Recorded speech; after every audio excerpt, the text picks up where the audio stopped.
जय हिंद दोस्तों। कैसे हैं आप लोग, बताइए। बढ़िया हैं सभी।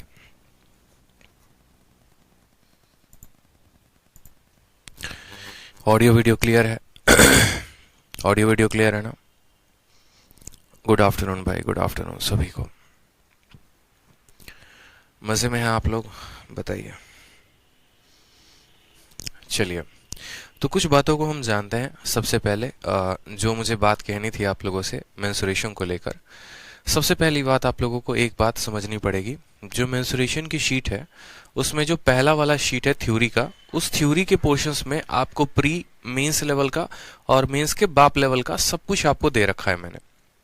अगर आप शीट को देखेंगे तो शीट में बकायदा बहुत अच्छे तरीके से ट्रायंगल के बारे में जिक्र है, सर्कल के बारे में जिक्र है और हेक्सागन के बारे में बहुत अच्छे तरीके से जिक्र है। ठीक। रह गई बात, शीट में आपको कहीं पर भी स्क्वायर के बारे में कोई भी थ्योरी का पार्ट नहीं मिलेगा। इसीलिए स्क्वायर के बारे में कोई भी थ्योरी का पार्ट नहीं मिलेगा क्योंकि उसको मैंने दो जगह पर करवाया है।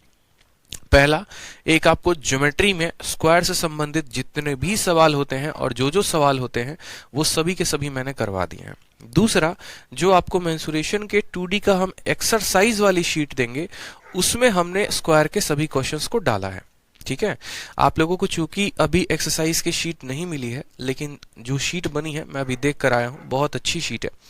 ठीक है। और एक्सरसाइज जब आप लगाएंगे ना, तो आपको एक्सरसाइज में बहुत मजा आएगा। बहुत बच्चों को लगेगा कि यार अभी जो थ्योरी वाला सेशन है वो हमारे पार पार जा रहा है, हो सकता है आपके ऊपर से भी जा सकता है, बीच बीच में आपको बाउंस भी मार सकता है, ये भी बात मैं मानता हूं आपको। ठीक है। थोड़ा सा बाउंस करेगा आपको, थोड़ा सा आपके सर के ऊपर से जाएगा, लेकिन वो चीजों में क्लैरिटी तब मिलेगी, मेरी बात को दोबारा से समझना, वो चीजों में क्लैरिटी आपको तब मिलेगी जब आप जो है बढ़िया तरीके से एक्सरसाइज को सॉल्व करोगे। और एक्सरसाइज को सॉल्व करने के लिए थ्योरी का पोर्शन क्लियर होना जरूरी है। ये चीजें आप लोगों ने अच्छे तरीके से एक्सपीरियंस किया है। जब हम ज्योमेट्री पढ़ रहे थे तो आपको अच्छे से पता था कि जब मैं सर्कल के थ्योरी को पढ़ा रहा था, ठीक है, तब थोड़ा सा कुछ चीजें बाउंस अप कर रही थी हमारे लिए, यार ये वाला पार्ट कैसे हो गया, वो पार्ट कैसे हो गया, वो पार्ट कैसे हो गया। लेकिन जब हम एक्सरसाइज पर उतरे तब हमें पता चला यार ये तो चंद सेकंड का सवाल था। तो आपको धीरे धीरे धीरे धीरे जो सर्कल से नफरत हो रही थी शुरू में, वो प्यार मोहब्बत होना शुरू हो गया सर्कल से। उसी तरीके से मैं आपको बोलूंगा कि मेंसुरेशन का जो 2D वाला पोर्शन है, थोड़ा सा थ्योरी में कहीं up and down up and down up and down चलेगा। आपको कुछ चीजें समझने में परेशानी भी हो सकती है और कुछ चीजें बड़े आसानी से समझ में आ जाएंगी, लेकिन 100 का 100% आपको तब समझ में आएगा जब आप एक्सरसाइज लगाओगे। तो इस चीजों से पैनिक बिल्कुल मत होना। अरे यार थ्योरी में कुछ भी समझ में नहीं आ रहा, सर कहां तक मेंसुरेशन में लेके चले गए। वो मेरा काम है आपके बुद्धि में पूरा का पूरा 100% डालना, लेकिन जो प्रोसीजर है वो आपको ऐसे ही फॉलो करना पड़ेगा। अगर आप ये सोचेंगे कि यार दूध जो है वो गर्म है, चाय पत्ती डाल देंगे, चीनी डाल देंगे, चाय बन जाएगा, तो ऐसे नहीं होता। बेशक दूध गर्म हो, लेकिन फिर भी गर्म दूध से चाय पत्ती या चीनी चाय नहीं बनती है। उसको चाय को कॉन्स्टेंटली जो है दूध को गर्म करते रहना पड़ता है। फिर थोड़े देर के बाद उसमें जो है चाय पत्ती डालना पड़ता है, थोड़े देर के बाद चीनी डालना पड़ता है, तब बढ़िया चाय बनती है। उसी तरीके से पहले हम थोड़ा थ्योरी कवर करेंगे, फिर हम एक्सरसाइज लगाएंगे। जब एक्सरसाइज आएगा मैं दोबारा से ये सभी पॉइंट्स को वहां पर आपको याद करवाऊंगा। याद करो, जब हम आपको थ्योरी में पढ़ा रहे थे तो हमने आपको ये बात बताया था, तो आपको कुछ चीजें तब वहां पर रिकॉल होना शुरू होंगी, और जब रिकॉल होना शुरू होंगी तो वो चीजों को 100% सीखोगे। अगर मैं सिर्फ और सिर्फ एक्सरसाइज करवाता तो उसका नुकसान क्या होता वो भी समझ लो। सिर्फ और सिर्फ एक्सरसाइज करवाते तो नुकसान ये होता कि जब हम क्वेश्चन करा रहे होते तब आप उस थ्योरी के पार्ट को समझते, आप आगे बढ़ते जाते, सवाल बनते जाते। हर क्वेश्चन पे आपको, मुझे यूं समझ लो, एक नया क्वेश्चन आया तो उसके लिए मुझे एक पॉइंट बताना पड़ता, फिर अगला क्वेश्चन आया फिर उसके लिए मैं एक पॉइंट बताता, फिर अगला क्वेश्चन आया उसके लिए मैं एक पॉइंट बताता। हर क्वेश्चन पे पॉइंट होते जाते, फिर आपको लगता है यार मजा नहीं आ रहा, हर क्वेश्चन पे ही नियम बदल रहे हैं, कभी ये आ रहा है, कभी वो आ रहा है, कभी वो आ रहा है। इसलिए जो हमने सोचा जो सबसे बेहतर होता आपके लिए वो ये होता, आप सारे पॉइंट्स को, सारी प्रॉपर्टीज को आप एक ही साथ जान लो। फिर जब आप क्वेश्चन लगाने जाओगे तो आप अपने सभी प्रॉपर्टीज को एक साथ जानोगे। ऐसा नहीं है कि एक बार युद्ध लड़ने जाएंगे तो एक कला सीख के आएंगे, दूसरी बार लड़ने जाएंगे दूसरी कला सीख के आएंगे। एक काम करो, सारी कलाबाजी सीख लो, उसके बाद युद्ध लड़ने जाओ तो मजा और आएगा। ठीक है, तो ये थ्योरी का पोर्शंस हम लोग पहले कंप्लीट करेंगे, थ्योरी के पोर्शंस को अच्छे तरीके से समझेंगे, एक एक पॉइंट्स को। अगर आप मेरी वीडियो को देखकर नोट बनाते हैं तो आप नोट बनाइए साथ के साथ। अगर आप मेरी वीडियो को समझते हैं और दोबारा से आप मेरी वीडियो को देखते हैं और दोबारा देखकर नोट बनाते हैं तो नोट बनाइए। ठीक है, आप समझने की कोशिश करिए। अगर आपको एक बार में समझ में नहीं आया तो आपको दोबारा मेहनत करने की जरूरत है। मानिए हमने अभी क्लास करवा दिया, फिर आप शाम को 5-6 बजे बैठिए और दोबारा से हमारी वीडियो को आप 2x के स्पीड पे देख लीजिए। ठीक है, दोबारा से 2x के जब आप स्पीड पे देखेंगे तो आपको मैं गारंटी कह रहा हूं कि हो सकता है अभी मैंने बताई तो 60-70% बातें समझ में आई, जब आप रात में इसको दोबारा से देखेंगे तो आपको पूरा का पूरा 100% बात समझ में आएगा। तो कम से कम मेंसुरेशन वाला जो टॉपिक है, जो थ्योरी वाला पोर्शन है, उसको 2 बार देखना वीडियो को, कम से कम। पहली बार जब मैं लाइव करवा रहा हूं तो उसको देख लो, और दूसरी बार आप उसको 2 गुने के रफ्तार से देखो ताकि चीजें आपको समझ में आती रहे। ठीक है, हाँ जी। विवेक यादव कहते हैं सर जी एलसीएम एचसीएफ की भी क्लास करवा देना। बिल्कुल करवा देंगे विवेक, उसके लिए आपको चिंता करने की कोई जरूरत नहीं है। जो एक आधा छोटे मोटे टॉपिक है वो हमारी जिम्मेदारी है, वो हम करवा देंगे आप लोगों के बैच में। ठीक है, तो आपका जो तरीका होना चाहिए, क्या होना चाहिए, जो मैंने बताया एकदम डिट्टो वैसे होना चाहिए कि मैं पढ़ा रहा हूं तो आप उससे पढ़ रहे हो, उसके बाद आप उनको प्रॉपर तरीके से रिवाइज कर रहे हो, तो जाकर मेंसुरेशन को 100% आप समझ पाएंगे। क्योंकि अब मेंसुरेशन में वैसे सवाल नहीं आते हैं कि आपको एक वर्ग दे दिया, एक स्क्वायर दे दिया और आपको साइड देके एरिया पूछ ले, डायगोनल का मान पूछ ले। आप अगर सोच रहे हैं कि सर प्री में भी ऐसे सवाल आते हैं, तो ऐसे सवाल नहीं आते। जब तक आप अपने स्तर को ऊपर नहीं बढ़ाएंगे तब तक आप कुछ सीख नहीं पाएंगे, और स्तर को ऊपर तब बढ़ा सकते हैं जब आप पर्सनली लेवल पर मेहनत करें। मैं आपकी पूरी की पूरी सपोर्ट करता हूं, बढ़िया तरीके से सपोर्ट करता हूं, हर तरीके से समझाने की कोशिश करता हूं। जब जब समझ में नहीं आता उस पॉइंट को मैं 4 बार समझाता हूं, और मैं 40 बार भी समझाऊंगा। लेकिन इंपॉर्टेंट मेरे लिए ये है कि आप सभी मेरे प्यारे स्टूडेंट हो, सभी मेरे जो है प्यारे एस्पिरेंट हो, सभी को ऑफिसर बनना है तो सबको मेहनत करनी पड़ेगी, तभी ऑफिसर बनोगे। देख रहे हो ना कंपटीशन कितना ज्यादा है। अगर कंपटीशन इतना ज्यादा है तो बस यूं समझ लो मैं उस लेवल के कंपटीशन को ही पढ़ाऊंगा आपको। ठीक है, पता चले कि कंपटीशन है 200 में 200 का और हम आपको ये पढ़ा रहे हैं जिससे आप 200 में 20 नंबर लाओ, फायदा क्या है? अगर वो चीजें पूरी की पूरी सीख भी ली तो नंबर तो 20 ही लेके आओगे। ठीक है, संदीप कहते हैं सर जी आपने साउथ इंडिया में भी हवा कर दी है। भाई धीरे धीरे होगा हवा, चिंता मत करो। ठीक है, आलोक कहते हैं सर 7 दिन 7 मैराथन देख सकते हैं क्या? बिल्कुल देख सकते हैं, अगर आपका सिलेबस कंप्लीट है तो बिल्कुल देख सकते हैं, कोई परेशानी की बात नहीं है, कोई प्रॉब्लम नहीं होना है। ठीक है, चलो आ जाओ। तो हम अपने सेशन को शुरू करते हैं। पिछली क्लास में मैंने कुछ थ्योरी के पॉइंट्स बताए थे, और आज की क्लास में बहुत ऐसे पॉइंट होंगे जो हमने आपको ज्योमेट्री में पढ़ाया है। ठीक, बहुत पॉइंट ऐसे होंगे जो ज्योमेट्री में आपने पढ़ा भी है और हमने पढ़ाया भी है। तो अभी दोबारा से पढ़ने से फायदा क्या होगा? दोबारा से पढ़ने से क्या होगा कि कुछ चीजें हमारी रिकॉल हो जाएंगी, हमें याद हो जाएंगी। जैसे आप अपने शीट में देखिए, पॉइंट नंबर 4 में क्या लिखा गया है कि एक मीडियन किसी भी साइड को 2 बराबर पार्ट में बांटता है। तो यानी एक ट्रायंगल के अंदर अगर 3 मीडियन है तो 6 बराबर पार्टों में बांटेगा। अब बच्चा बोलेगा सर पढ़ लिए लेकिन हमको कुछ समझ में नहीं आया, क्या लिखा हुआ है? तो हम बोले ठीक है तुम ऐसे देखो, एक ट्रायंगल होता है, तो बोला हाँ सर। एक ट्रायंगल में एक मीडियन होता है, बोला हाँ सर।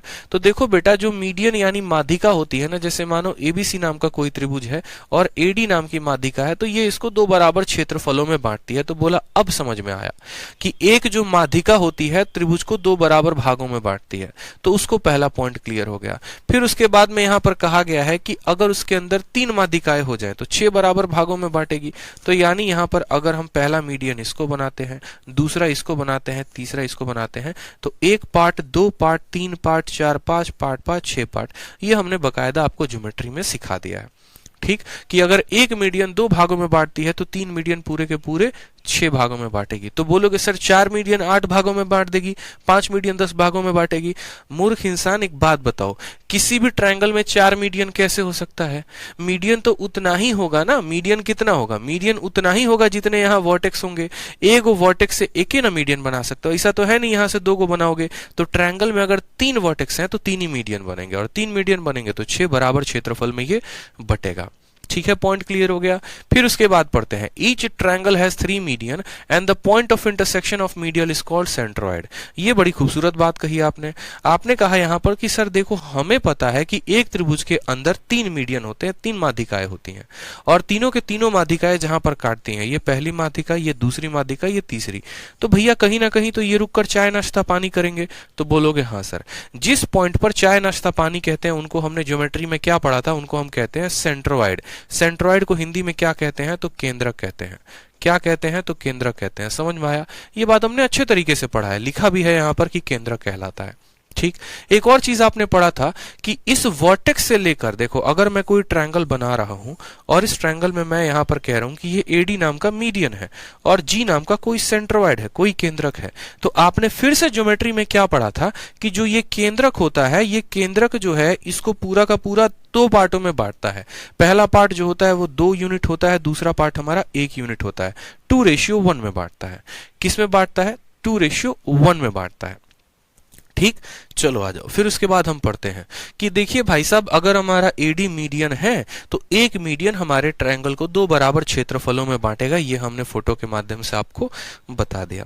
फिर उसके बाद हमने कहा कि अगर मानो हम इस फोटो को ऐसे बनाएं, एक तो हमारा फोटो कैसे बनता है वो देखो, एक हमारा फोटो बनता है ऐसे, जहां पर हम कोई ट्रायंगल बना रहे होते हैं और उस ट्रायंगल में 3 माध्यिकाएं होती हैं। पहली माध्यिका ये हो गई, दूसरी माध्यिका ये हो गई, तीसरी माध्यिका यहां पर ये हो गई।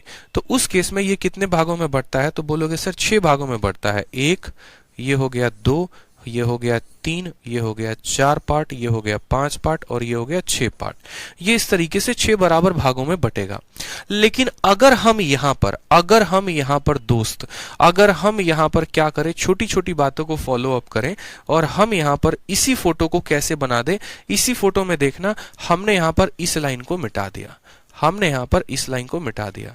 ठीक। उसके बाद हमने यहां पर जो है, हमने यहां पर और क्या किया, हमने इस लाइन को भी मिटा दिया और हमने यहां पर इस लाइन को भी मिटा दिया। तो बस यही वाली फोटो बन जाती है, ये वाली फोटो में कन्वर्ट हो जाती है। ये फोटो हमारी कन्वर्ट हो जाएगी इसमें। यहां पर 1, 2, 3, 4, 5, 6 सब आपस में बराबर थे। अगर सब आपस में बराबर थे तो इसके पास भी एरिया 2 यूनिट है, इसके पास भी एरिया 2 यूनिट है, इसके पास भी एरिया 2 यूनिट है, यानी इन सभी भागों का आपस में क्षेत्रफल बराबर होगा। यानी जितना एरिया इसका होगा, ठीक है, जितना एरिया इसका होगा उतना ही एरिया इसका भी होगा और उतना ही एरिया इसका भी होगा। अब बात करते हैं भाई साहब, चलो ठीक है, ये तीनों आपस में बराबर हो गए, लेकिन हर पार्ट का एरिया कितना होगा? तो बोलोगे सर देखो, ये पूरा का पूरा ट्रायंगल जो है वो 3 पार्टों से बना है। ये हमारा पहला पार्ट हो गया, ठीक है, ये हमारा दूसरा पार्ट हो गया, ये तीसरा पार्ट हो गया। तो पूरा का पूरा ट्रायंगल अगर 3 पार्ट से बना है तो हर पार्ट का जो एरिया होगा वो पूरे ट्रायंगल का 1/3। मतलब अगर पूरे त्रिभुज का एरिया 30 है तो ये 10 होगा, ये 10 होगा, ये 10 होगा, यानी हर पार्ट का एरिया निकालना है तो 1/3 हमें करना पड़ेगा। समझ में आ गया बात? ठीक। तो जो मीडियन वाला पॉइंट था वहीं कन्वर्ट हो गया था, किसमें? वहीं कन्वर्ट हो गया था हमारे इस वाले पॉइंट में। फिर उसके बाद हमने आपको अभी बकायदा ये पॉइंट बता दिया कि देखो, अगर जी नाम का कोई सेंट्रॉइड है तो उसको 6 बराबर भागों में बांटेगा और हर पार्ट का जो एरिया होगा, हर पार्ट का जो एरिया होगा पूरे ट्रायंगल के एरिया का 1/6 भाग, यानी पूरे ट्रायंगल का एरिया अगर 60 है तो हर पार्ट का एरिया 10 हो जाएगा और ये हमारा आंसर होगा। ठीक। उसके बाद हम नेक्स्ट पॉइंट पे पढ़ते हैं। नेक्स्ट पॉइंट, ये इन सेंटर, इन सर्कल, सरकम सेंटर, सरकम सर्कल, ये सब बातें कहां से आई? ये सब बातें हमारे पास तब आई जब हमने इनको सीखा। हमने जाना कि भैया पहली बात, ये आए तो सेंट्रॉइड के नाम से आए, लेकिन हम इनको पहले समझते हैं। पॉइंट नंबर 5 आप अच्छे से पढ़िए, एक एक बातों को समझिए। ठीक है। पॉइंट नंबर 5 में कहा है द इन रेडियस या फिर radius of a circle inscribed in triangle ABC is denoted by R. ये बताया था मैंने। पहली बात आप लोग मुझे खुद बताओ कि सर इन रेडियस क्या, इन सर्कल क्या होता है? इन सर्कल को तोड़ोगे तो बोलोगे इन और सर्कल, यानी किसी भी पॉलीगन के अंदर हम कोई भी सर्कल बना दे तो उसको इन सर्कल कहते हैं। यानी अगर हम मानो कल के दिन कोई ट्रायंगल बना रहे हैं, उसके अंदर सर्कल बना दे तो वो इन सर्कल कहलाता है। कोई स्क्वायर बना रहे हैं, उसके अंदर सर्कल बना दे, वो इन सर्कल कहलाता है। कोई हम यहां पर हेक्सागन बना दिए, उसके अंदर का जो सर्कल है जो उनके भुजाओं को टच करता है, जो उनके भुजाओं को टच करता है, सभी भुजाओं को टच करता है, ऐसा नहीं है वो भुजा को टच करेगा बाकी को नहीं करेगा, जो सबको टच करेगा वो इन सर्कल होता है। इन सर्कल किस में बनता है? तो एक रेगुलर पॉलीगन में बनता है। कभी आपने ये नहीं सुना होगा कि एक सर्कल या एक इन सर्कल एक रेक्टेंगल के अंदर बन जाए, या इक्विलेटरल ट्रायंगल को छोड़कर किसी भी और ट्रायंगल के अंदर इन सर्कल बने। राइट एंगल में तो बन भी जाएगा। ठीक है, समझ में आ गई बात? तो यहां पर चलो यहां पर कभी आपने ये नहीं सुना होगा कि एक इतना बड़ा रेक्टेंगल है और इसके अंदर आप इन सर्कल बना दो। इन सर्कल बनाओगे तो सिर्फ भैया 1, 2 और 3 को टच करेगा, चौथे को तो टच ही नहीं करेगा। समझ में आ रहा है बात? तो वो डिपेंड करता है। ठीक। ठीक, तो हमने कहा इन सर्कल वो सर्कल होता है जो किसी भी पॉलीगन के अंदर होता है, जो उनके सभी भुजाओं को टच करता है। आप हो गए खुश यहाँ पे। तो अगर मानो कोई सर्कल होगा तो उसकी त्रिज्या भी तो होगी। वो सर्कल ही किस काम का, जिसका कोई रेडियस ना हो। ठीक, तो वो सर्कल है तो उसका रेडियस भी होगा, तो उसके रेडियस को इन रेडियस कहते हैं। ठीक है, अब जैसे मानो ये हमारा त्रिभुज है एबीसी, इसके अंदर हमने एक सर्कल बना दिया। इस सर्कल का सेंटर होगा यहाँ पर, सेंटर होगा तो ये इसका रेडियस कहलाएगा। कहलाएगा कि नहीं, तो बोलोगे हाँ सर यही इसका रेडियस होगा। रेडियस क्या पॉइंट होता है? रेडियस वो पॉइंट होता है, अगर मानो मैं इस सर्कल के लिए अगर मैं बोलूं तो ये बीसी क्या हो जाएगा, टेंजेंट हो जाएगा। बीसी क्या हो जाएगा, टेंजेंट हो जाएगा, स्पर्श रेखा। तो जब हम सेंटर से यहाँ पर टेंजेंट को मिलाते हैं तो कोण कितने का बनता है, 90 का, और वही हमारा रेडियस कहलाता है। ठीक, अब धीरे धीरे जानेंगे ये आर का मान भी कैसे निकालते हैं। समझ में आ गया? एक तो फॉर्मूला मैंने आपको बताया था कि अगर रेडियस को निकालना है तो उसके क्षेत्रफल को सेमी पेरीमीटर के साथ भाग कर दीजिए। याद करिए, मैंने आपको अल्फाबेट का ट्रिक भी बताया था कि आपको याद करना है आर एस बराबर होता है T, R S T, A B C D E F G करके P Q R S T. तो आर इंटू एस बराबर टी, यानी आर हो जाएगा इन रेडियस, एस हो जाएगा सेमी पेरीमीटर, और टी का मतलब ट्रायंगल का क्षेत्रफल। यानी यहां से इन रेडियस बराबर एरिया अपॉन सेमी पेरीमीटर आ जाएगा, और इस तरीके से हम इन रेडियस को निकालेंगे। ये हो गया किसी भी त्रिभुज के लिए, चाहे वो आइसोस्केलस हो, चाहे वो राइट एंगल ट्रायंगल हो, चाहे वो इक्विलेटरल हो, स्केलेन हो, ऑब्ट्यूज हो, कोई फर्क नहीं पड़ता। कोई भी ट्रायंगल होगा तो उसका इन रेडियस हम इस तरीके से निकालेंगे। फिर इसमें धीरे धीरे हम आगे बढ़े थे। जब पिछली बार तो हमने ये सीखा था कि अगर इक्विलेटरल ट्रायंगल का इन रेडियस निकालना है तो कैसे निकालते हैं, और राइट एंगल ट्रायंगल का निकालना है तो कैसे निकालते हैं। बाकी जो जनरल फॉर्मूला इन रेडियस को निकालने का होता है वो ये होता है जो हर तरह के ट्रायंगल में लागू होता है। फिर उसके बाद धीरे धीरे जैसे हम आगे बढ़े तो हमने ये पढ़ा कि चलो इन रेडियस तो वो सीख लिया, उसके बाद हम पढ़ते हैं सर्कम रेडियस क्या होता है। तो सर्कम रेडियस क्या हो गया? सर्कम रेडियस वो हो गया जो अपने अंदर किसी पॉलीगन को ले, या यूं समझ लो किसी भी पॉलीगन को जो बाहर से कवच दे रहा है, वो हमारा सर्कम रेडियस हो जाएगा। जैसे मानो एक हमने ट्रायंगल बनाया, इस ट्रायंगल को जो बाहर से कवच देगा वो उसका सर्कम रेडियस होगा। तो क्या सर्कम सर्कल जो है वो कभी भी साइडों को टच कर रहा है? देखो, तो बोलोगे नहीं सर, साइड को तो बिल्कुल भी टच नहीं कर रहा। साइड को यहां पर देखो सर, कहां साइड को टच कर रहा है? तो ये टच कर रहा है तो किसको टच कर रहा है? तो ये जब टच कर रहा है तो बोलोगे सर ये प्रत्येक कोने को टच कर रहा है, प्रत्येक वर्टेक्स को टच कर रहा है। अगर मानो कल के दिन मुझे एक स्क्वायर है, उसका मुझे सर्कम सर्कल बनाना हो तो हम यहां पर उसका सर्कम सर्कल ऐसे बनाएंगे जो वर्टेक्स को टच करेगा। यानी एक बात आप अपने कॉपी में नोट बनाना चाहो तो लिख सकते हो कि जो इनसर्कल होता है वो भुजाओं को टच करता है, और जो सर्कम सर्कल होता है वो वर्टेक्स यानी कोनों को टच करता है। ठीक है, अब मानो जैसे कि मैंने आपके सामने कहा कि ये एक ट्रायंगल है एबीसी नाम का। कैसा ट्रायंगल है, राइट है, ऑब्ट्यूज है, एक्यूट है, मुझे कुछ नहीं पता, लेकिन एक सर्कल मैंने ऐसा बना दिया जो तीनों वर्टेक्स को टच करे। तो जाहिर सी बात है ये एक अगर मानो सर्कल है तो इस सर्कल का भी तो अपना कुछ वजूद होगा, कुछ सेंटर होगा, कुछ रेडियस होगा। तो बोलोगे हाँ सर। तो जैसा कि आप अगर मानो यहां पर ट्रायंगल बनाते हो, ठीक, और उसके बाद एक सर्कल को यहां से मिलाते हो, तो इस सर्कल का भी एक सेंटर होगा। तो बोलोगे हाँ। सेंटर से मेरी बात को दोबारा से समझना, सेंटर से रेडियस कैसे निकालते हो? तो सेंटर से सर्कल पर डाला गया कोई पॉइंट, ये भी इसका रेडियस हो जाएगा, ये भी रेडियस हो जाएगा, ये भी रेडियस हो जाएगा। लेकिन हम रेडियस वो निकालते हैं जो यहां से इसके वर्टेक्स तक की दूरी हो, यानी सेंटर से इसके वर्टेक्स तक की दूरी हो, और उसको हम सर्कम रेडियस कहते हैं। तो इन रेडियस कैसे निकालते हैं? इन रेडियस का मतलब सेंटर से उसके भुजा पर डाला गया पॉइंट या डिस्टेंस, वो इन रेडियस होता है, और सेंटर से अगर वर्टेक्स तक की दूरी वो सर्कम रेडियस कहलाती है। दोबारा से समझ जाना, कोई भी पॉलीगन हो मेरे दोस्त, कोई भी पॉलीगन हो किसी भी तरह का, जैसे मानो हमने स्क्वायर बनाया, स्क्वायर के अंदर एक सर्कल बनाया और स्क्वायर के बाहर एक सर्कल बनाया, तो अंदर वाले का रेडियस क्या होगा? तो उसके सेंटर से भुजा तक डाला गया डिस्टेंस वो उसका इन रेडियस होगा, और बाहर वाले का क्या होगा? तो सेंटर से, इसी सेंटर से इस कोने पे वर्टेक्स पे डाला गया, ये इसका सर्कम रेडियस कहलाएगा। इस बात को हमेशा अपने माइंड में रख लेना कि सेंटर से डिस्टेंस तक की दूरी, सेंटर से साइड तक की दूरी वो हमारा इन रेडियस, और सेंटर से वर्टेक्स तक की दूरी वो हमारा क्या हो जाएगा? Circum radius. क्योंकि अभी आगे चल के जब हम आपको पढ़ाएंगे तो मानो हेक्सागन भी हमें पढ़ाना है, क्योंकि आपके पेपर में आता है। ठीक, तो हेक्सागन के भी तो दो सर्कल बनेंगे। एक सर्कल हमारा ऐसा बनेगा जो अंदर टच करेगा, ठीक है, मानो मैंने कहा ये सर्कल है जो इसको अंदर तरीके से टच कर रहा है, अभी मैं ऐसे इरेगुलर बना रहा हूं, और दूसरा हमारा ऐसा होगा जो हमें बाहर की तरफ टच करेगा। तो इस तरीके से बहुत सारे सर्कल मानो हो गए, एक अंदर वाला एक हो गया बाहर वाला। अभी रफ डायग्राम समझना, अगर अंदर वाले की भुजा निकालनी होगी तो कैसे निकालोगे?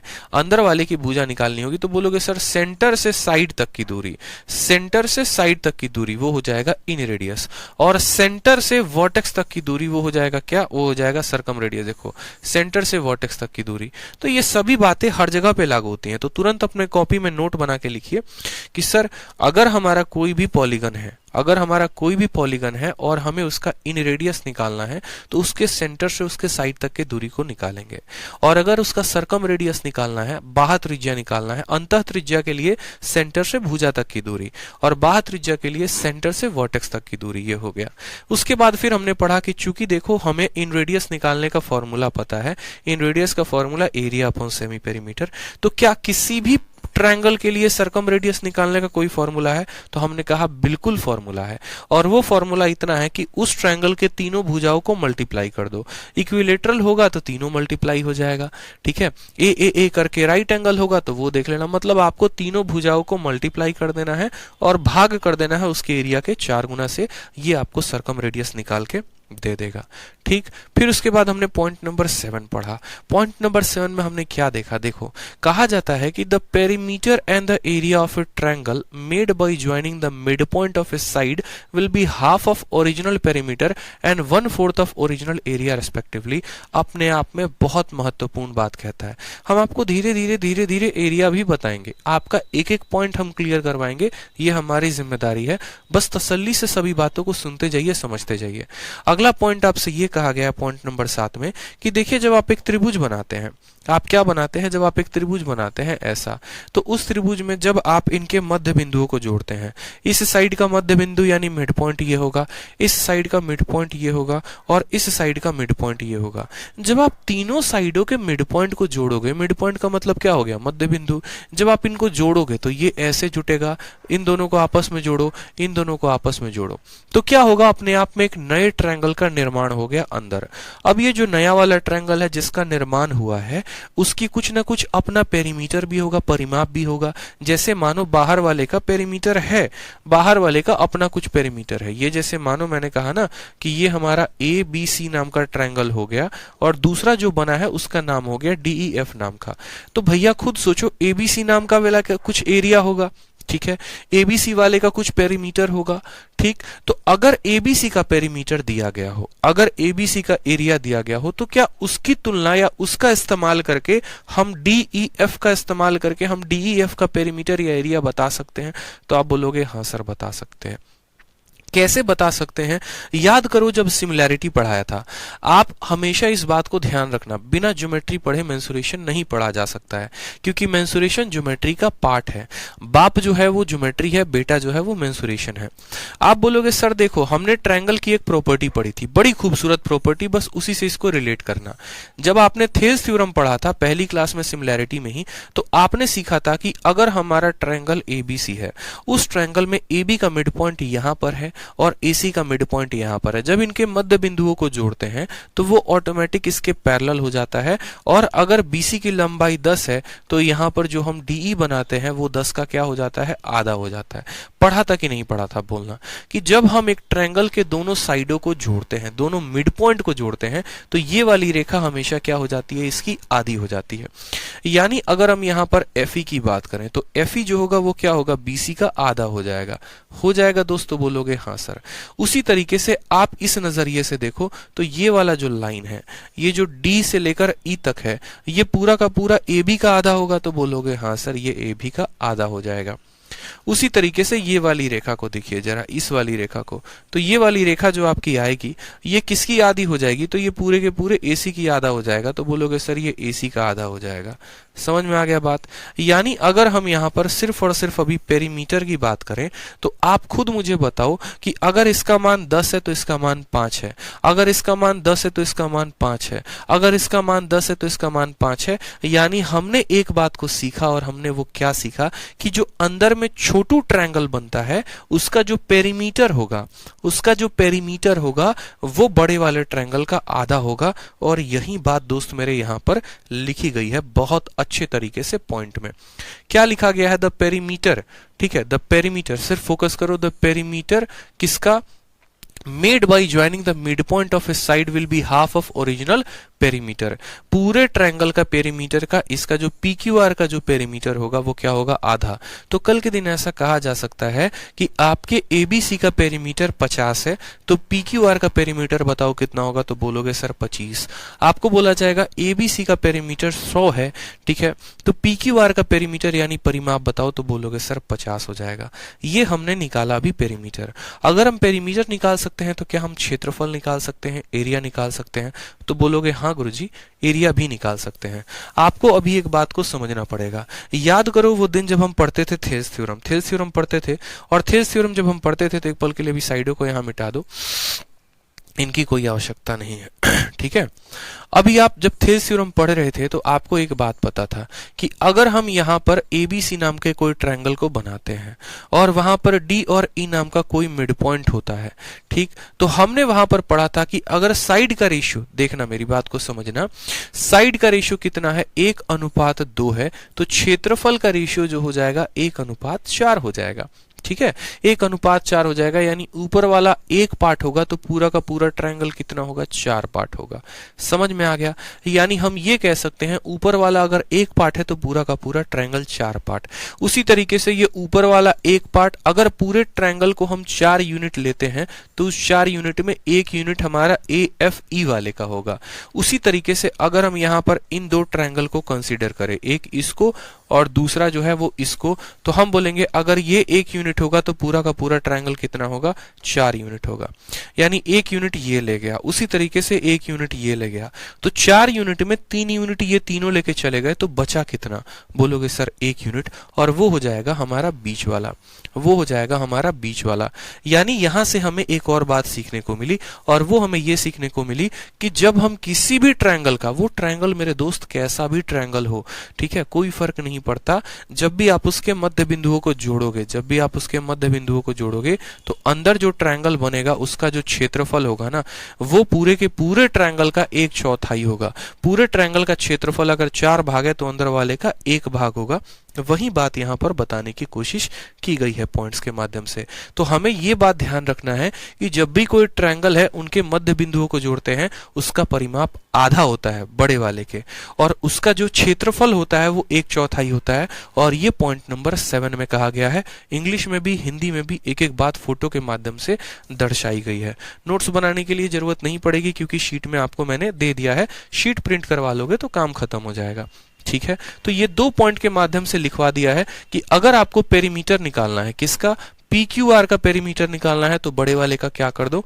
आधा कर दो। और अगर आपको यहां पर एरिया निकालना है, किसका? PQR का। ठीक है, यहां पर अगर आपको यहां if the area of triangle ABC is triangle then यहां पर लिखेंगे then area of triangle PQR जो होगा वो बराबर होगा 1/4 ऑफ ट्रायंगल। यदि ABC का एरिया ट्रायंगल के नाम से डिनोट किया जाता है तो PQR का जो एरिया होगा वो उसका 1/4 होगा। ठीक है, वो उसका क्या होगा? 1/4 होगा। इस बात को हमें ध्यान रखना है। अब आ जाते हैं हम पॉइंट नंबर C के बारे में। पॉइंट नंबर C के बारे में पढ़ते हैं, थोड़ी सी बातों को जानते हैं। कहा गया है कि let a triangle PQR is formed by joining the mid point of the side ABC, then again XYZ is formed by joining the mid point of the side ABC PQR। इस प्रोसेस को continue करें infinite तक, तो क्या होगा? जैसे मानो आप इस बात को नहीं समझ पाए तो हम आपको समझाते हैं क्या होता है। जैसे मेरा हमेशा आप लोगों को कोशिश क्या रहता है? मेरा हमेशा आप लोगों को कोशिश रहता है कि हम आपको बुलेट ट्रेन बनाएं। ठीक है, हम आपको राजधानी, हम आपको शताब्दी ना बनाकर हम आपको सीधा का सीधा बुलेट ट्रेन बनाएं। मतलब आपको जो है थोड़ी बहुत बातें तो बताएं, लेकिन उससे और क्या क्या बन सकता है वो बातें जरूर बताएं। अभी पहली बात मैंने दोस्त आपको क्या बताया, एकदम ब्यूटीफुल तरीके से आप हर बात को समझोगे, एक एक पॉइंट आपको क्लियर होगा, गारंटी है मेरा। पहले बात मैंने आपको सिखाया कि पहले देखो एक ट्रायंगल होता है, आपने कहा हाँ सर ट्रायंगल हो गया। फिर दूसरी बात हमने आपको ये सिखाया कि अगर हम इस ट्रायंगल के मिड पॉइंट को जोड़ते हैं, ठीक है, अगर मानो इस ट्रायंगल के मिड पॉइंट को जोड़ते हैं तो हमारा एक और ट्रायंगल बनता है। तो आपने कहा हाँ सर ऐसा तो होता है, तो ये बन गया आपका दूसरा ट्रायंगल बन गया, जहां पर हमने आपको कहा कि देखो एबीसी नाम की साइड है, एबीसी नाम की क्या हो गई, साइड हो गई। AB का मिड पॉइंट हमारा D हो गया, AC का मिड पॉइंट हमारा E हो गया, और BC का मिड पॉइंट हमारा F हो गया। तो आपने कहा ठीक है सर। तो यहां पर आपने कहा सर देखो बात ऐसी है कि इस वाले ट्रायंगल के बारे में आप हमसे पूरा जन्म प्रमाण निकलवा लीजिए, हम सब कुछ बता देंगे। इस वाले ट्रायंगल का जो पेरीमीटर होगा बड़े वाले का आधा होगा, इस वाले का जो क्षेत्रफल होगा पूरे वाले का 1/4 होगा। हमने कहा बहुत अच्छी बात, अब तुम्हारी बारी आ चुकी है क्या, बुलेट ट्रेन बनने की। बुलेट ट्रेन बनने की मतलब अपने थिंकिंग को थोड़ा सा और बढ़ाने की। तो बोलोगे सर थिंकिंग कैसे बढ़ाएं, तो अभी बढ़ेगा थिंकिंग। क्या जिंदगी भर एग्जामिनर इसी के ऊपर क्वेश्चन पूछेगा? नहीं पूछेगा, वो मेंस में इसको और टफ करेगा। और सबसे ज्यादा यहां से जो सवाल टफ बनते हैं वो सीडीएस में बनते हैं, ठीक। तो सीडीएस में कैसे बनते हैं या मेंस में कैसे बनते हैं वो समझो। कल के दिन आपका एग्जामिनर करेगा गेम, वो बोलेगा ठीक है हम तुम्हारी बात से सहमत हैं, लेकिन हमको एक और चीज का आंसर दे दो। क्या? अगर हम कल के दिन इसके भी मिड पॉइंट को जोड़ दें, किसके मिड पॉइंट को जोड़ दें, जरा गौर से देखना, ठीक है। अगर हम कल के दिन इसके भी मिड पॉइंट को जोड़ दें तो बताओ हम क्या करेंगे। यानी उसने कहा कि अब मुझे एबीसी मेरी आंखों से नहीं दिखता है, ठीक है, मेरी आंखों से एबीसी दिख ही नहीं रहा, बस मुझे क्या दिख रहा है, तो मुझे यहाँ पर जो दिख रहा है वो मुझे बस यहाँ पर ट्रायंगल DEF दिख रहा है।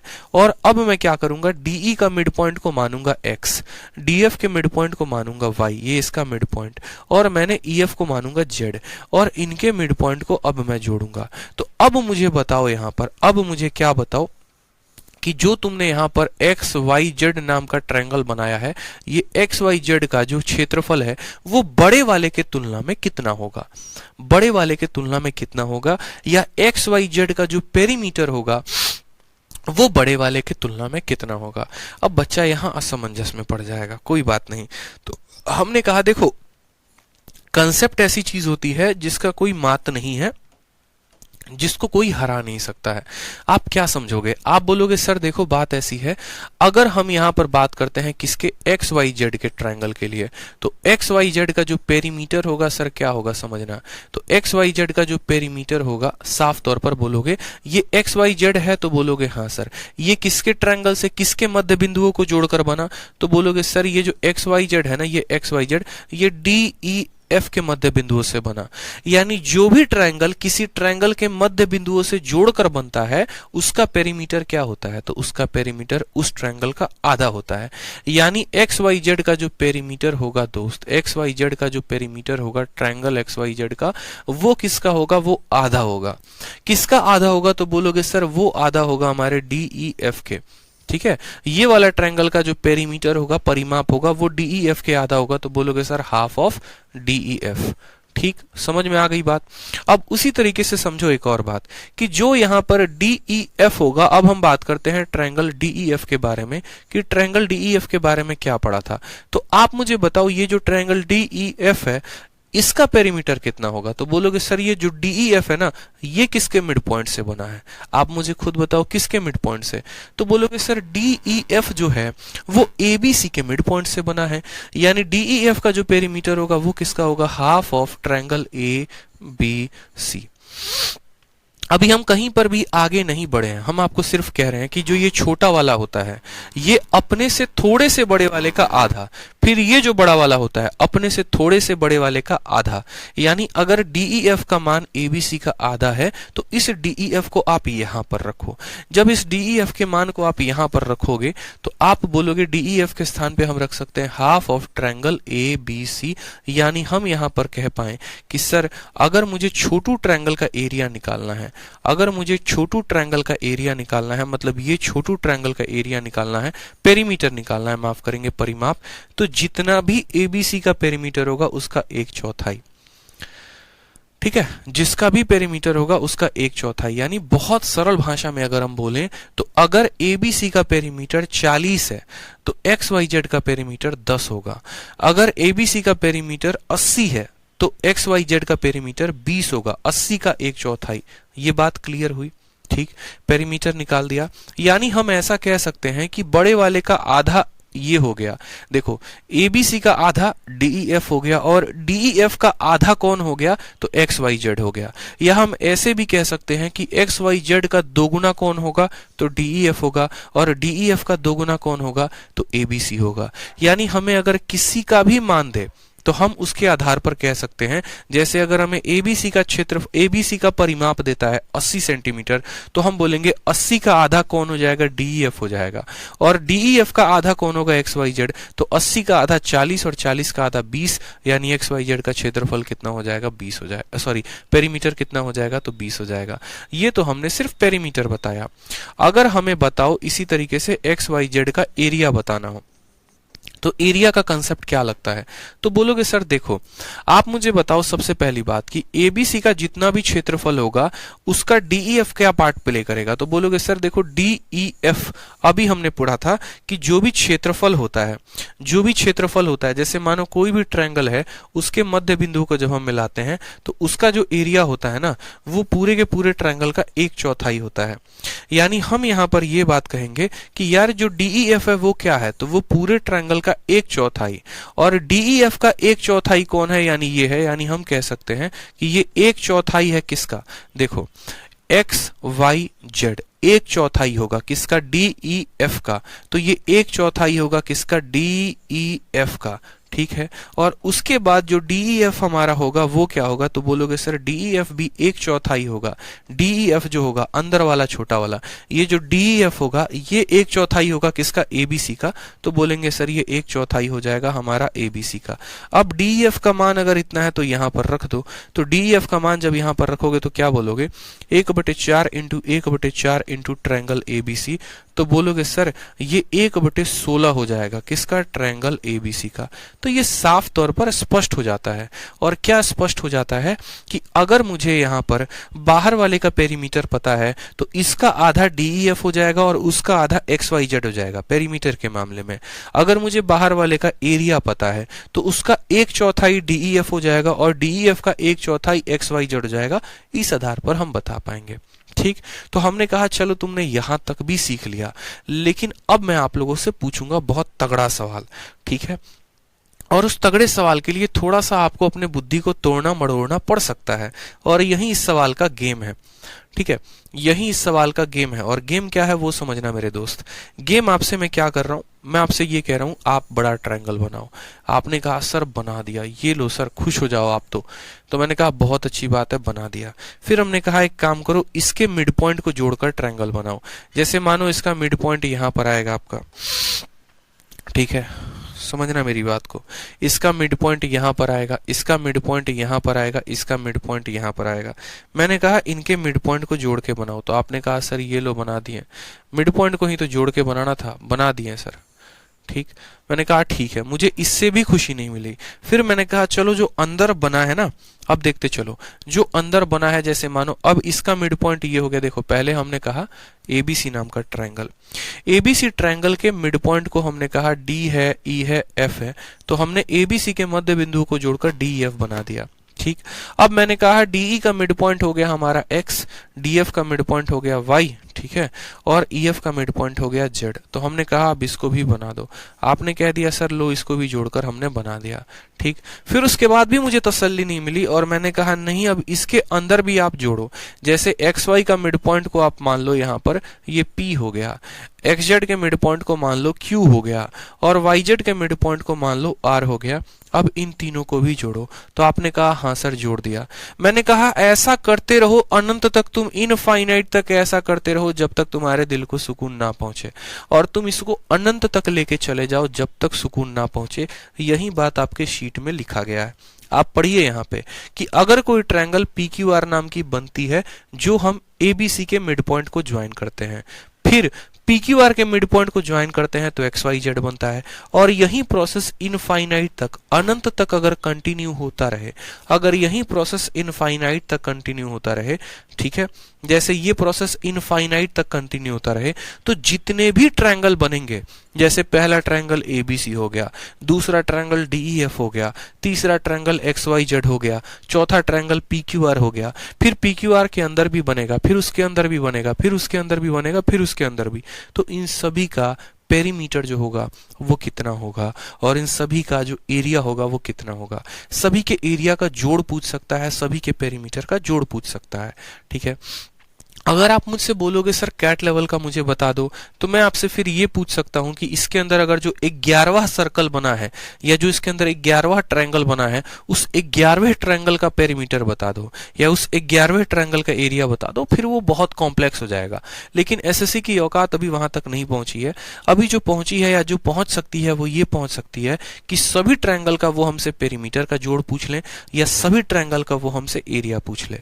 जैसे मैं आपको बोलूं कि एक ट्रायंगल है, उसके मध्य बिंदुओं को जोड़कर बनाया गया, फिर जोड़कर बनाया गया, तो जो 25वां ट्रायंगल बनेगा ना, उसका पेरीमीटर बता दो या उसका एरिया बता दो। ये हाई लेवल हो जाएगा, ये आपको नहीं सीखना है। आपको जो सीखना है कि यार सभी ट्रायंगल्स का पेरीमीटर का जोड़ कितना होगा, और सभी ट्रायंगल्स का हमारा जो है, ठीक है, वो एरिया का जोड़ कितना होगा। तो जैसे मानो अगर मैं आपको बताऊं, तो सबसे पहले हम यहाँ पर प्रूफ करते हैं किसके लिए, तो सबसे पहले हम यहाँ पर पेरीमीटर के बारे में जानकारी प्राप्त करते हैं कि पेरीमीटर को अगर हम जोड़ेंगे तो क्या क्या होगा, क्या क्या संभावनाएं बन सकती हैं। तो हम बोलेंगे सर देखो बात ऐसी है, बात ऐसी है यहाँ पे कि अगर हम यहाँ पर हर साइड बीसी के प्रत्येक साइड को कितना मानते हैं, ए मानते हैं, ठीक है। अगर हम यहाँ पे बीसी के प्रत्येक साइड को ए मानते हैं, तो हम कहेंगे सम ऑफ पेरीमीटर, इन सभी के पेरीमीटर का जो है वो जोड़ कितना होगा, सम ऑफ पेरीमीटर कितना होगा। तो मुझे बताओ, अगर मैं एबीसीडी के हर साइड को ए मानता हूं, तो एबीसी का पेरीमीटर कितना हो जाएगा, तो आप बोलोगे सर एबीसी का पेरीमीटर 3a हो जाएगा, a plus A perimeter 3a। फिर उसके बाद मुझे बताओ डीईएफ का पेरीमीटर कितना होगा, तो सर इसका पेरीमीटर का आधा यानी 3a का क्या हो जाएगा सर, आधा हो जाएगा। फिर उसके बाद मैंने आपको कहा एक्स वाई जेड का पेरीमीटर क्या होगा, तो इसका आधा यानी 3a/4 हो जाएगा। मेरी बातों को दोबारा से सुनना मेरे दोस्त, ठीक है। मैंने आपसे क्या कहा, मैंने आपसे ये कहा कि हम एबीसी नाम का ट्रायंगल बनाएंगे। एबीसी नाम के ट्रायंगल में बीसी वाली जो भुजा है अगर वो ए है, तो बड़े वाले का पेरीमीटर 3 है। फिर उसके अंदर जो बनेगा उसका पेरीमीटर का आधा, फिर इसका आधा, फिर इसका आधा, फिर इसका आधा, फिर इसका आधा, यानी ये कर कर के सीरीज कहां तक चलेगी, अनंत तक चलेगी, और ये सीरीज हमारी अनंत तक चलते रहेगी। तो इस सीरीज में जो हम कॉमन ले पा रहे हैं वो क्या कॉमन ले पा रहे हैं, तो 3 हर किसी के पास भी है, तो 3 को हमने बाहर निकाल दिया। तो 3 को बाहर निकाल दिया तो यहाँ 1 बचा, यहाँ पर 1/2 बचा, यहाँ पर 1/4 बचा, ठीक है। और ये हमारा अनंत तक चला गया। अब ये जो सीरीज कहलाती है, इस सीरीज को हम कहते हैं जीपी। जब आपको सीरीज मेथड पढ़ाएंगे तो बताएंगे। जीपी का मतलब होता है ज्योमेट्रिक प्रोग्रेशन। ज्योमेट्रिक प्रोग्रेशन में क्या होता है कि चीजें या तो दोगुनी, आधी, मतलब मल्टीप्लाइंग फैक्टर में बदलते रहती हैं, ठीक है। तो अगर हमें इस जीपी का सीरीज निकालना होता है, सम निकालना होता है, तो जो अगर मानो मैंने जैसे ऐसा कहा 1 हो गया, 2 हो गया, 4 हो गया, और इन सबको जोड़ो, 1 2 4 8 ऐसे कर करके n तक गया है, तो जोड़ो। तो जो सम ऑफ एन टर्म्स होता है उस केस में वो क्या होता है बताओ, ठीक है। अगर मानो यहां पर ये आधा होता है, जैसे मानो मैंने कहा 1 है प्लस यहाँ पर 1 है, फिर आधा है, फिर इसका आधा 1/4, ऐसे कर करके गया है, तो सम ऑफ एन टर्म्स होता है a डिवाइडेड बाई 1 - r। बस यही होता है a डिवाइडेड बाई 1 - r, जहां पर a फर्स्ट टर्म कहलाता है और r जो होता है इनका रेशियो होता है, यानी ये संख्या अपने आप का आधा हो रही है तो r के स्थान पर आधा आएगा। तो हम यहाँ पर कहेंगे सर 3 को 3 रख दो आप, ठीक है, इनटू यहाँ पर a क्या है, तो a का मतलब फर्स्ट टर्म है, और यहाँ पर 1 - 1/r। देखो 1 माइनस क्या करते हैं याद करोगे, तो a और 1 - r, a के स्थान पे फर्स्ट टर्म को लिखते हैं 1 और r के स्थान पे इनका रेशियो लिखते हैं, यानी ये संख्या अपने आप का आधा हो रही है, तो बोलेंगे सर 1 डिवाइडेड बाई 1 - हाफ, ठीक है। तो बोलेंगे सर तीने हो गया यहाँ पे इनटू, दो में से आप एक घटा दो, ठीक है, एक में से आधा घटाओगे आधा, और वो आधा ऊपर चला जाएगा। देखो 1 माइनस 1/2, एक में से आधा घटाया तो नीचे कितना बचेगा, आधा, और ये आधे का दो ऊपर चला जाएगा तो दो ऊपर, यानी बोलोगे सर 6 यूनिट्स हो जाएगा, 6 यूनिट्स हो जाएगा। ये हमारा most most most important result है, मोस्ट इंपॉर्टेंट रिजल्ट है, जिसमें आपके सीजीएल में और सीडीएस में क्वेश्चन पूछा गया था। ठीक है, क्वेश्चन क्या पूछा गया था, इंग्लिश में लिख दे रहा हूं, हिंदी में बोल देता हूं। ठीक है, find the sum of perimeters, find the sum of perimeters of triangles, of all the triangles, of all the triangles, of all the triangles formed by joining, ठीक है, find the sum of perimeters of all the triangles formed by joining the midpoints of, जैसे मानो मैं आपसे ये कहना चाहता हूं कि आपके पास एक ऐसा ट्रायंगल है, फिर इसके मिड पॉइंट को ज्वाइन करके बनाया, फिर इसके मिड पॉइंट को ज्वाइन करके बनाया। अगर ट्रायंगल एबीसी का, अगर ट्रायंगल एबीसी का, ये सारी बातें हटा दो, अगर ट्रायंगल एबीसी का जो साइड है वो हमारा 15 सेंटीमीटर है, अगर ट्रायंगल एबीसी का साइड हमारा 15 सेंटीमीटर है, तो आप बताओ sum of perimeters, sum of perimeters of all triangles कितना होगा। जितने भी ट्रायंगल्स हैं उन सभी त्रिभुजों के पेरीमीटर का जो जोड़ होगा वो कितना होगा। तो आप बोलोगे सर बहुत आसान है, बस आंसर देना है, और आंसर क्या देना है, आंसर बराबर 6 से यूनिट। सर आंसर बराबर कितना, 6 से यूनिट, यानी 6 इंटू और कितना हो जाएगा 15, यानी आंसर आ जाएगा 90 सेंटीमीटर। एक लाइन में आंसर करोगे, लेकिन एक लाइन में आंसर दोस्त तब करोगे जब आपको ये बात पता होगी कि एक त्रिभुज के सभी मध्य बिंदुओं को जोड़ने पे जो पेरीमीटर का जोड़ आता है वो हमारा 6 से यूनिट होता है। ये पॉइंट अगर आपको पता है तो आप इस सवाल का मेरे उत्तर दे पाओगे, और अगर आपको ये पॉइंट नहीं पता तो आप उत्तर नहीं दे पाओगे। तो इसको हमने कैसे सीखा, अगर हम आपको डायरेक्ट बोल देते 6 से यूनिट तो भी आपके मन में कंफ्यूजन होता, सर आप ऐसे कैसे बोल दिए 6 से यूनिट, आप प्रूफ करके बताओ। इसीलिए पहले हमने आपको प्रूफ बता दिया कि जब आप सभी ट्रायंगल्स के मिड पॉइंट को जोड़ोगे तो आपका आंसर कितना आएगा, जो भी साइड होगा उसका 6 गुना।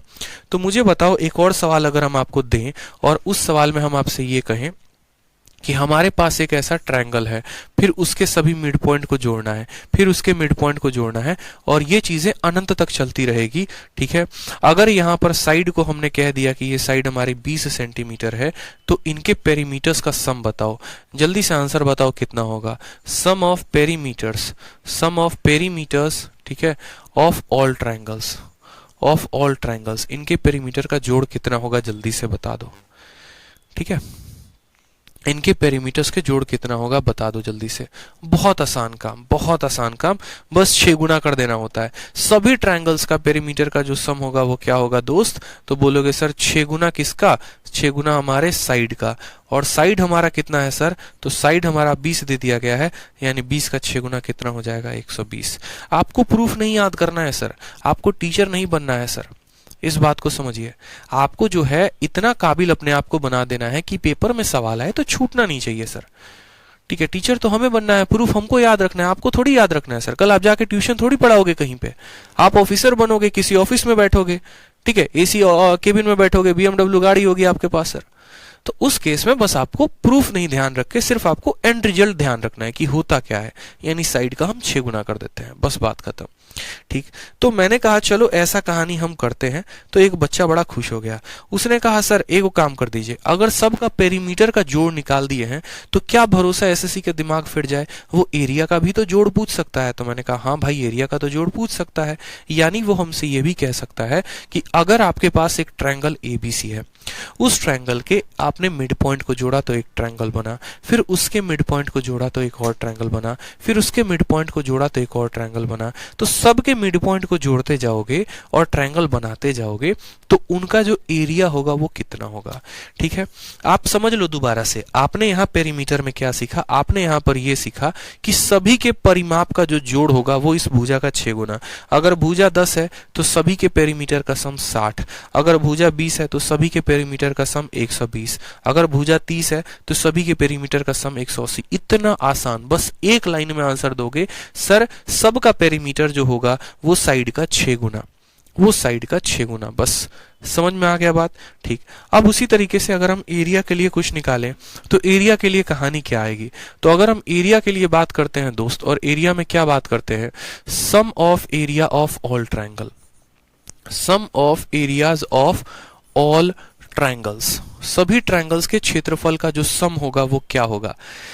ठीक है, तो हमने कहा चलो भैया यहां पर सम निकालते हैं, जरा देखते हैं। मानो अगर मैं इसको बोलता हूं कि ये एक इक्विलेटरल ट्रायंगल है, ठीक है, तो इक्विलेटरल ट्रायंगल की अगर मैंने कही कि इसकी मानो साइड हमारी क्या है, ए दी गई है, तो सबसे बड़े वाले यानी एबीसी का जो एरिया होगा वो कितना होगा। तो एबीसी का एरिया जो होगा वो होगा √3/4 ए स्क्वायर।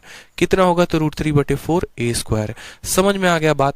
ये √3/4 क्या होगा, ए स्क्वायर होगा। फिर उसके बाद जो अगला होगा, या आप इसको ऐसे भी समझ सकते हो कि बड़े वाला ट्रायंगल का एरिया अगर टी से दुनाते हैं तो उसके अंदर जो बनेगा वो इसका क्या हो जाएगा, 1/4 हो जाएगा। क्या हो जाएगा, इसका 1/4। दोबारा से समझना, अगर बड़े वाले की एरिया अगर ट्रायंगल शब्द से बता रहे हैं तो उसके अंदर वाले का एरिया 1/4, फिर उसके अंदर जो बनेगा इसका 1/4, यानी 1/4 का 1/4 1/16, और ये कहानी चलते रहेगी। यानी हम कह सकते हैं कि बड़े वाले का ट्रायंगल अगर हम √3/4 ए स्क्वायर लिखते हैं, ठीक, तो अंदर वाले का जो आएगा वो क्या आएगा, तो वो आ जाएगा 1/4 किसका, √3/4 ए स्क्वायर का। समझ में आ गया बात। फिर वापस से यहां पर क्या आ जाएगा, फिर बोलोगे सर इसी का 1/4, 1/4 का 1/4 जो होता है 1/16 √3/4 ए स्क्वायर, और ये सीरीज सर चलते रहेगी। जैसे पेरीमीटर अपने आप का आधा आधा आधा आधा आधा होता था, तो एरिया अपने आप का 1/4 1/4 1/4 1/4 ऐसे होता रहेगा। यहाँ पर हमें √3/4 ए स्क्वायर कॉमन दिख रहा है, तो √3/4 ए स्क्वायर को हमने कॉमन ले लिया। कॉमन ले लिया तो यहाँ पर 1 बचा, यहाँ पर 1/4 बचा, यहाँ पर 1/16 बचा, और ये कहानी चलती रही। अब यहाँ पर आप देखेंगे तो ये भी अपने आप में क्या है, ज्योमेट्रिक प्रोग्रेशन है, जीपी है। क्या है, जीपी है। तो जीपी का सम कैसे निकालते हैं, तो पहले हम यहाँ पर कहेंगे √3/4 ए स्क्वायर, और अगर किसी को मानो √3/4 ए स्क्वायर से दिक्कत हो रही है तो आप √3/4 ए स्क्वायर को छोड़ दो, आप भूल जाओ √3/4 ए स्क्वायर क्या है। आप बस इतना बोलो कि भैया हमारा ये ट्रायंगल है, तो हम यहाँ ट्रायंगल को कॉमन ले सकते हैं। ट्रायंगल को कॉमन लोगे तो यहाँ पर 1 आ जाएगा, यहाँ पर कितना आ जाएगा 1/4, यहाँ पर कॉमन लोगे तो 1/16, और ये कहानी चलते रहेगी। ट्रायंगल का मतलब यहाँ समझ लेना ये एरिया है, ठीक है, ये एरिया है। तो ट्रायंगल को कॉमन ले लिया, तो यहाँ पर इसकी वैल्यू तो इतनी आ गई, और इनकी वैल्यू क्या होती है, तो बोलोगे सर इसका जो सम होता है वो होता है a/1 - r, a/1 - r। a के स्थान पे 1 को रखेंगे, r के स्थान पे 1/4 रखेंगे, ये अपने आप का 1/4 हुआ। यानी 1 के स्थान पे 1 रखेंगे और यहाँ पर 1/4 रखेंगे सर, ठीक है। तो ट्रायंगल आ गया सर, यहाँ पे 1 आ गया, 4 एकम 4, 4 में से गया तो बोलोगे सर 3/4, ये 4 को ऊपर भेजो तो बोलोगे सर 4/3 ऑफ ओरिजिनल एरिया, या 4/3 ऑफ बड़े वाले का एरिया। यानी बड़े वाले का एरिया दोस्त जितना भी होगा उसका 4/3 सबका टोटल होगा। एग्जाम्पल के तौर पे एक क्वेश्चन के माध्यम से समझो। अगर मानो यहाँ पर हमने ट्रायंगल बना दिया और हमने कहा इसके अंदर एक और ट्रायंगल, उसके अंदर एक और, उसके अंदर एक और, उसके अंदर एक और, बाहर वाले का, ठीक है, मैंने कहा यहाँ पर ABC का, समझना मेरी बात को, मैंने कहा इफ, ठीक है, क्वेश्चन में मैंने कहा if area of triangle, if area of triangle ABC जो आएगा वो मैंने कह दिया मानो 90 सेंटीमीटर स्क्वायर है। आपको फाइंड क्या करना है, आपको फाइंड करना है sum of area of all triangles, sum of area of all, ठीक है, ट्रायंगल, सभी ट्रायंगल्स के एरिया का सम पता करना है। तो आपका आंसर क्या होगा, आप आंसर दोगे सर, आंसर बराबर 4/3 ऑफ ट्रायंगल एबीसी। एबीसी के एरिया का 4/3 यानी 4/3 एबीसी का एरिया कितना दिया है, 90 दिया है। 3 से काटेंगे 30 बार में 120 सेंटीमीटर स्क्वायर हमारा आंसर आ जाएगा।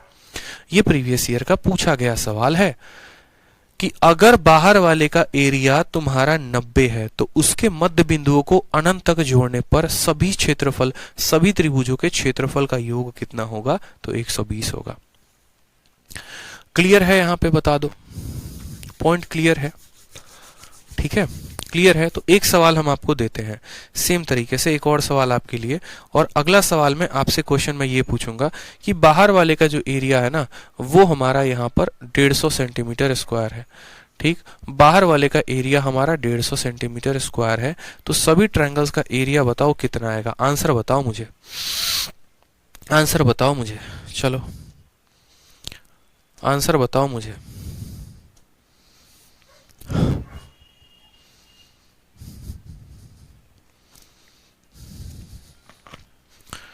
बताओ, चलो।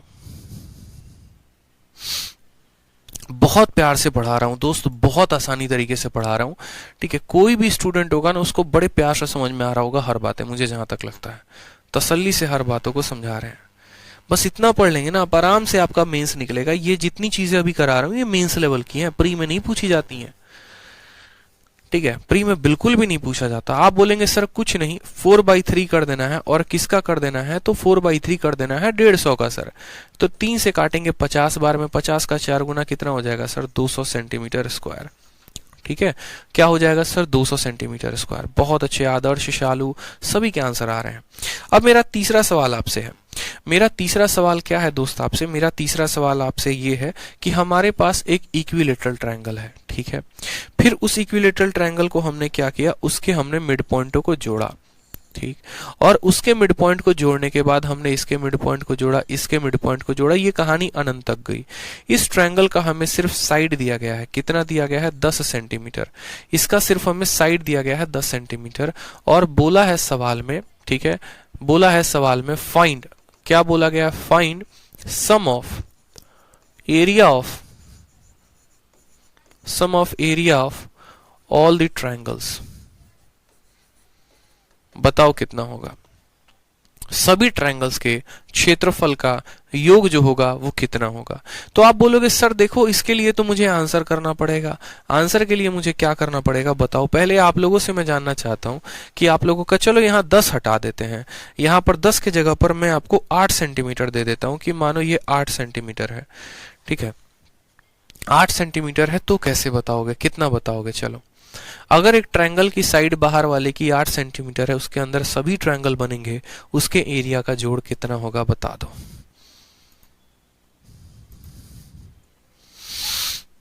क्या बोलोगे, बोलोगे सर देखो अगर मुझे सभी ट्रायंगल्स के एरिया का जोड़ जानना है तो मुझे पहले बाहर वाले का एरिया निकालना पड़ेगा। यानी अगर बाहर वाला ट्रायंगल एबीसी है, बाहर वाला ट्रायंगल एबीसी है तो मुझे बाहर वाले का एरिया पता करना पड़ेगा। और बाहर वाले का एरिया कितना होगा, तो √3/4 इंटू साइड कितना है 8, और इंटू साइड कितना है 8। इक्विलेटरल ट्रायंगल का एरिया यही होता है कि नहीं होता है बताना। तो बोलोगे हाँ सर। बाहर वाले का क्षेत्रफल निकालना पड़ेगा, √3/4 इंटू साइड 4 से काटोगे तो 2 बार में कटेगा, तो 8 इंटू 2 16√3, कितना आ जाएगा 16√3। अभी ये सिर्फ 16√3 जो आया है ना दोस्त, ये बाहर वाले का एरिया आया है। अभी सिर्फ 16√3 बाहर वाले का एरिया आया है, और आपको इसका क्या करना है, तो 4/3 इंटू बाहर वाले का एरिया। अभी पढ़ाया था आपको 4/3 इंटू बाहर वाले का एरिया। तो बाहर वाले का एरिया कितना है, तो बोलोगे सर 4/3 इंटू बाहर वाले का एरिया कितना है, तो 16√3 है, ठीक। तो बोलोगे सर 16 चौके 64/3√3, ये हमारा करेक्ट आंसर हो जाएगा। 64/3√3 जो होगा वो हमारा करेक्ट आंसर हो जाएगा। समझ में आ गया बात। या फिर आप इसको √3 से √3 काट सकते हो, तो बोलोगे 64/√3 जो होगा वो करेक्ट आंसर। तो यही बात आपके शीट में लिखा गया है, यही बात आपको आपके शीट में लिखा गया है, ठीक है, कि अगर आप सभी ट्रायंगल्स का एरिया निकालते हो, अगर आप सभी ट्रायंगल्स का एरिया निकालते हो तो जो एरिया होगा वो होगा 4/3 ऑफ एरिया ऑफ एबीसी। और अगर आप सभी ट्रायंगल्स का पेरीमीटर निकालते हो तो एबीसी के पेरीमीटर के 2 गुना। अब बोलोगे सर आपने तो 6 से यूनिट बताया था। हाँ भैया 6 से यूनिट बताया था, लेकिन वो क्या था, 2 था। ठीक, और यहां पर AB में अगर मानो कोई एक साइड को हम A ले लेते हैं तो ये ABC का पेरीमीटर कितना हो जाएगा, 3A हो जाएगा। तो 2 इंटू पेरीमीटर ऑफ ABC यानी 2 इंटू 3A बराबर आता है तब जाकर 6 यूनिट। यानी मैं आपको साफ लफ्जों में अगर एक बात कहूं तो अगर हमें कोई भी एक ट्रायंगल दे दिया जाएगा, ठीक है, और उस ट्रायंगल का अगर हमें पेरीमीटर दे दिया जाए और बोला जाए, देखो साफ लफ्जों पे मैं आपसे कहूं, ये हमारा एक ट्रायंगल है, इस पूरे ट्रायंगल का जो पेरीमीटर है, परिमाप है 50 है। इसके सभी ट्रायंगल्स को जोड़ते जाओ जोड़ते जाओ जोड़ते जाओ, पेरीमीटर कितना होगा, तो 50 का 2 गुना, यानी 2 गुना ऑफ पेरीमीटर ऑफ एबीसी। और सभी ट्रायंगल्स को जोड़ते जाओ, एरिया कितना होगा, तो 4/3 ऑफ एबीसी। बस ये 2 बातें हमें जाननी थी। और इन 2 बातों को हमने कैसे जाना, तो इन 2 बातों को हमने डिटेल से जाना है। ठीक है सर, मजा आ रहा है मैथ्स को पढ़ने में। तो समझ में आ गया बात यहाँ पे कि सभी के पेरीमीटर को जोड़ते गए तो सभी का पेरीमीटर ओरिजिनल वाले ट्रायंगल के पेरीमीटर का 2 गुना, सभी के एरिया को जोड़ते गए तो ओरिजिनल वाले के ट्रायंगल के एरिया के 4/3 गुना। ठीक, बस इतना ही सा बात ध्यान रखना है। सभी के पेरीमीटर को जोड़ा तो अंदर वाले सभी के पेरीमीटर का जोड़ बराबर 2 गुना किसके, बाहर वाले के। और सभी का जो एरिया होगा वो बराबर होगा 4/3 गुना बाहर वाले के। 2 पॉइंट ही समझना है। ठीक है, चलो आ जाओ। उसके बाद हम पढ़ते हैं इक्विलेटरल ट्रायंगल के बारे में। इक्विलेटरल ट्रायंगल के बारे में हमने हर एक पॉइंट को पढ़ा, बहुत अच्छे तरीके से पढ़ा। ठीक है, हाँ, साइमा कहती है सर यहाँ पर अगर इक्विलेटरल ट्रायंगल होगा तो 6 इंटू साइड होगा ना, बात वही है साइमा। अगर हम यहाँ पर 6 से यूनिट कहते हैं साइमा, तो आप इस बात को समझिए, क्या इस 6 से यूनिट को हम 2 इंटू 3A यूनिट नहीं लिख सकते हैं? तो बोलोगे हाँ सर। 6 से यूनिट को 2 इंटू 3A लिख सकते हैं? तो बोलोगे हाँ सर। और ये 3A क्या होता है? तो 3A होता है उस ट्रायंगल का पेरीमीटर।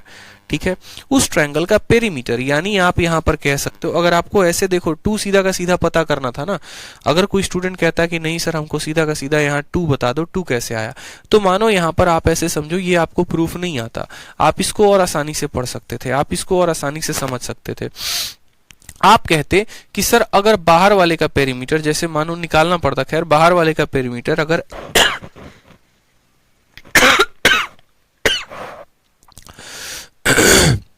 यहीं पर ये पॉइंट देखो ना, ये 3 क्या है, तो ये 3 जो है ये पेरीमीटर है। किसका पेरीमीटर है? तो बोलोगे सर ये जो पेरीमीटर है ना ये पेरीमीटर है किसका? ट्रायंगल एबीसी का। और इसी का हमको क्या कर देना होता है? 2 गुना कर देना होता है। यानी एबीसी का जितना भी पेरीमीटर आएगा उसका 2 गुना कर दो, वो सभी का जोड़ हो जाएगा। और एबीसी का जितना भी एरिया आएगा उसका 4/3 कर दो, वो सभी का जोड़ हो जाएगा। ठीक है, 2 पॉइंट सीखा। उसके बाद हम आते हैं इक्विलेटरल ट्रायंगल के ऊपर। चलो आ जाओ, तो इक्विलेटरल ट्रायंगल की बातें समझते हैं। इक्विलेटरल ट्रायंगल कैसा होता है? अगर सभी ट्रायंगल का लंबाई इक्वल है, सभी ट्रायंगल का लंबाई इक्वल है, साइड इक्वल है, तो उसको हम क्या कहते हैं? इक्विलेटरल ट्रायंगल कहते हैं।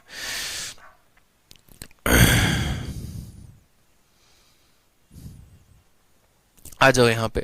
अब ट्रायंगल एबीसी में बात करते हैं तो कहा गया if triangle ABC be an equilateral triangle and side A है, तो सेमी पेरीमीटर क्या हो जाएगा? तो पता है इतना होगा, हाइट इतना है, सब कुछ बता रखा है आपको। ये नॉर्मल सी बातें हैं जो आपको ध्यान रखनी है। इन रेडियस बता रखा था आपको, इन रेडियस जो होता है वो साइड बटे 2√3 होता है। एरिया कितना हो जाएगा? इतना हो जाएगा। सर्कम रेडियस इतना हो जाएगा और एरिया उसका इतना हो जाएगा। फिर से दोबारा से समझा देते हैं। एक इक्विलेटरल ट्रायंगल होती है तो कहानी क्या क्या होती है। ठीक है, तो अगर हम एक इक्विलेटरल ट्रायंगल बनाते हैं, तो एक इक्विलेटरल ट्रायंगल बनाते हैं तो क्या होता है कि इसके अंदर आप एक सर्कल को बनाते हो, तो ये इसका इन रेडियस इन सर्कल होता है। उस सर्कल का जो रेडियस होता है ना, वो होता है साइड बटे 2√3। अब बोलोगे सर ये साइड बटे 2√3 कहां से आया? तो इन रेडियस निकालने का तरीका क्या है आप मुझे बताओ। तो आप बोलोगे सर इन रेडियस कैसे निकलता है? तो आर बराबर पड़ा था एरिया अपॉन सेमी पेरीमीटर। पढ़ा था कि नहीं पढ़ा था? तो आप बोलोगे हाँ गुरुजी पढ़ा था। ठीक, जो ट्रायंगल का एरिया होता है, इक्विलेटरल ट्रायंगल का जो एरिया होता है वो कितना होता है, √3/4 साइड स्क्वायर होता है कि नहीं होता है। तो आप बोलोगे हाँ सर, यानी एरिया के स्थान पे कितना रखोगे, तो आप मुझे बताओ एरिया के स्थान पे आप रखो √3/4 साइड स्क्वायर। जो आपने पढ़ा है वही, बस और कुछ नहीं। मैंने कहा आपको, देखो मेरी बात को समझो, हम आपसे क्या कह रहे हैं, हम आपसे कह रहे हैं इन रेडियस निकालने का तरीका होता है एरिया अपॉन सेमी पेरीमीटर, और एरिया कितना होता है इक्विलेटरल ट्रायंगल का, तो √3/4 साइड स्क्वायर होता है। अब ये मत पूछना सर ये कहां से आया, हीरोन्स फार्मूला में लगाओगे तो आ जाएगा। फिर ये मत पूछना हीरोन्स फार्मूला कहां से आया, भैया हीरोन्स फार्मूला एक थ्योरम है, और थ्योरम का जो है, ठीक है, उतना नहीं लिपापोती करते हैं एसएससी के एग्जाम में। सेमी पेरीमीटर क्या होता है, तो बोलते हो सर 3/2 क्या हो जाता है, 3/2 हो जाता है।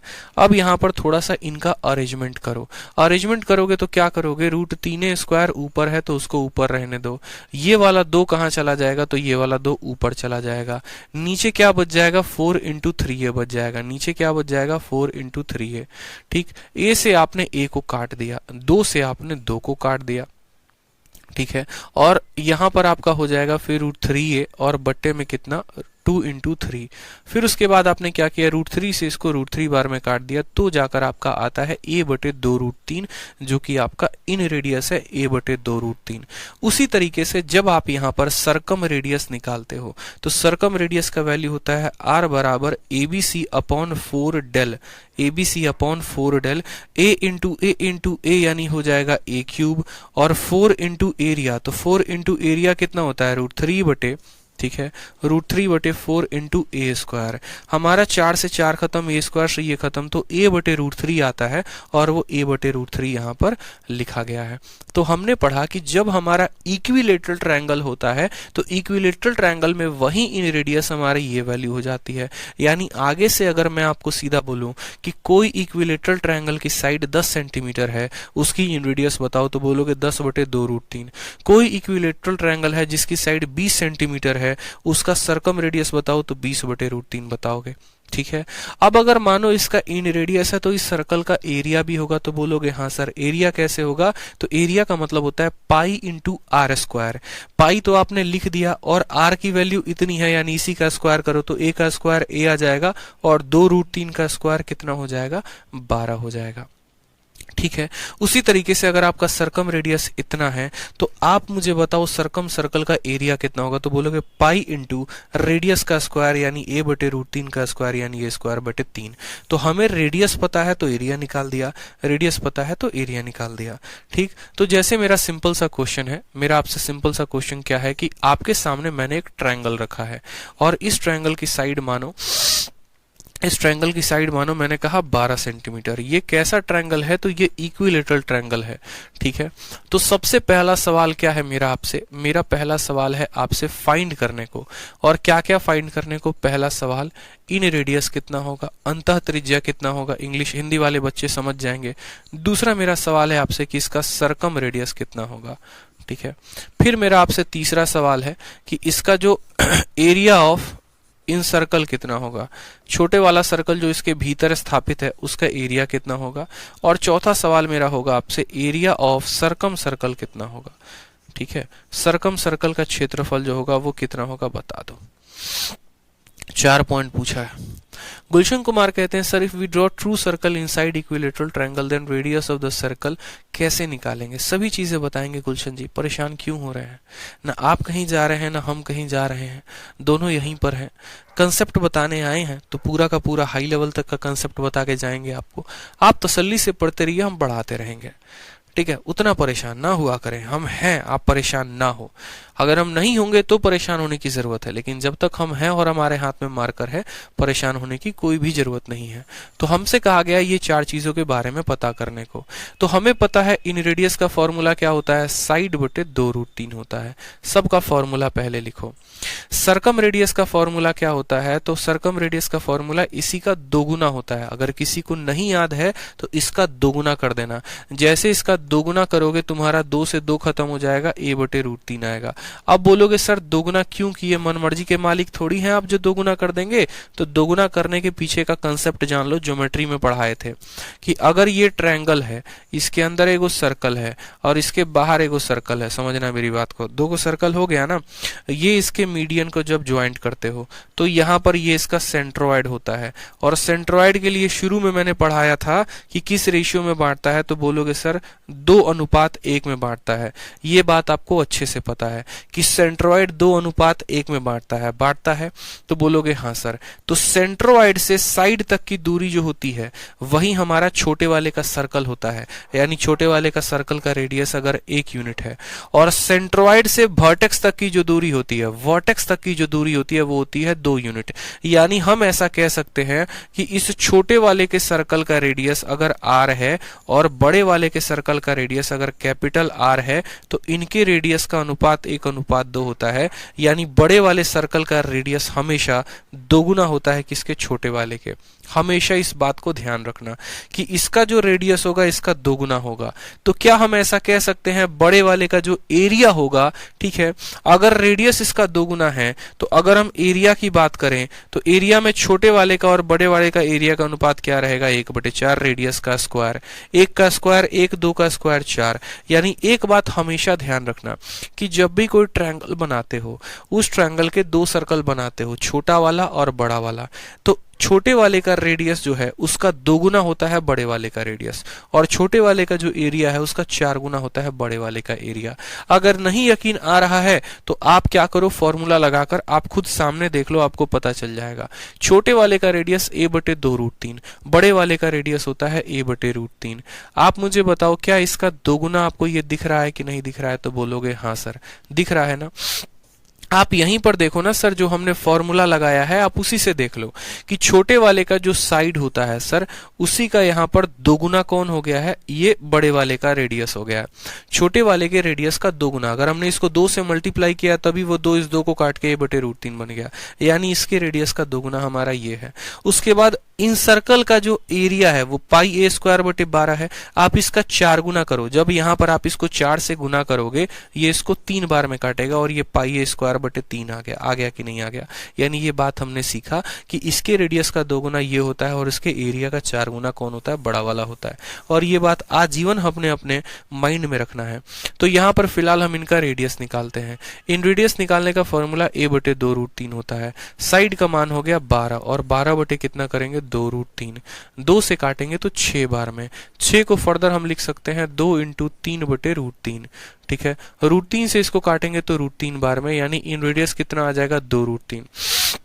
इन रेडियस कितना आ जाएगा, 2√3 आ जाएगा, ठीक।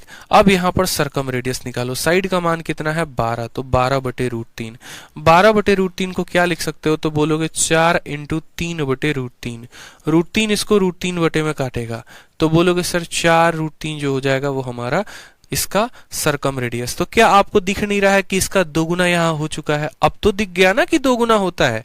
यानी आपका इन रेडियस 2√3 और आपका सरकम रेडियस 4√3। अब बताओ एरिया सर्कल का कितना बनाओगे, तो πr² होगा। अगर छोटे वाले का बोला है तो πr² और बड़े वाले का बोला है तो πR²।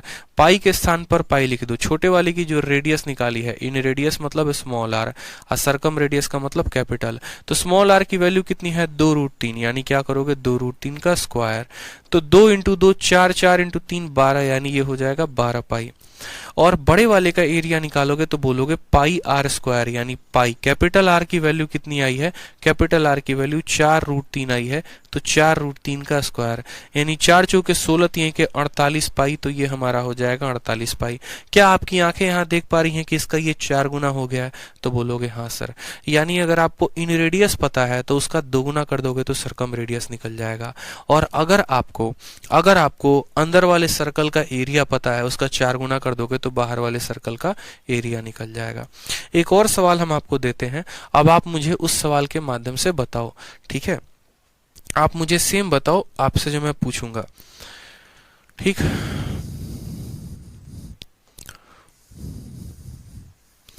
एक और सवाल है हमारा आपसे, और सवाल क्या है, बहुत ही सिंपल सा क्वेश्चन है कि अगर यहाँ पर मैंने कह दिया, अगर यहाँ पर मानो यहाँ पर जो साइड है वो 15 सेंटीमीटर है, अगर यहाँ पर साइड 15 ना कह के आप ऐसे कह लो 24 सेंटीमीटर है, नहीं 12 दिया था ना, आप इसको कर लो 18 सेंटीमीटर, चलो 18 सेंटीमीटर है, हर साइड 18 सेंटीमीटर है, तो मुझे बताओ यहाँ पर इन रेडियस कितना होगा, सरकम रेडियस कितना होगा, सर्कल का एरिया कितना होगा, सरकम सर्कल का एरिया कितना होगा।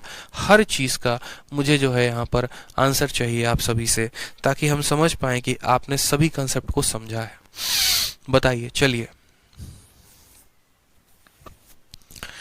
हर एक पॉइंट को मुझे बताइए कि हर पॉइंट पे यहाँ पर वैल्यू कितनी आ रही है। मैंने कहा ना, थ्योरी को जितना अच्छे से कंप्लीट करेंगे आपको एक्सरसाइज में उतना ही मजा आने वाला है। ठीक, चलिए बताइए। तो आप बोलेंगे सर देखो इन रेडियस जो होता है वो होता है साइड बटे 2√3, ठीक है। सरकम रेडियस जो होता है वो होता है साइड बटे √3। या फिर आप बताओ मुझे यहाँ पर सबसे बढ़िया इन रेडियस कैसे निकालेंगे, तो साइड बटे 2√3। इन रेडियस को जरा निकालना तो बोलोगे सर साइड के स्थान पे 18 है तो 18 रखते हैं, और नीचे 2√3 है तो 2√3 रखते हैं। 2 से इसको 9 बार में काटेंगे। 9 को क्या लिख सकते हैं सर, 3 × 3 लिख सकते हैं, और बट्टे में √3 है तो √3। √3 इसको सर √3 बार में काटेगा, यानी इसका जो रेडियस आएगा वो 3√3 आएगा। इसका रेडियस कितना आएगा सर, 3√3 आएगा। अगर इन रेडियस 3√3 है तो सरकम रेडियस बाहर वाली त्रिज्या क्या होगी, इसकी दोगुनी हो जाएगी, यानी 3√3 का दोगुना 6√3 हो जाएगा। हो जाएगा कि नहीं हो जाएगा, तो बोलोगे हाँ सर। 3√3 अगर अंदर वाले का रेडियस है, छोटू सर्कल का है, तो बड़े वाले सर्कल का 6√3 हो जाएगा। ठीक, उसके बाद अगर हम अंदर वाले सर्कल का एरिया का बात करें तो πr², यानी पाई के स्थान पर पाई रखेंगे। रेडियस कितना है, तो 3√3, और 3√3 का कर दो स्क्वायर, तो 3 × 9 = 27 पाई हमारा क्या हो जाएगा, आंसर हो जाएगा।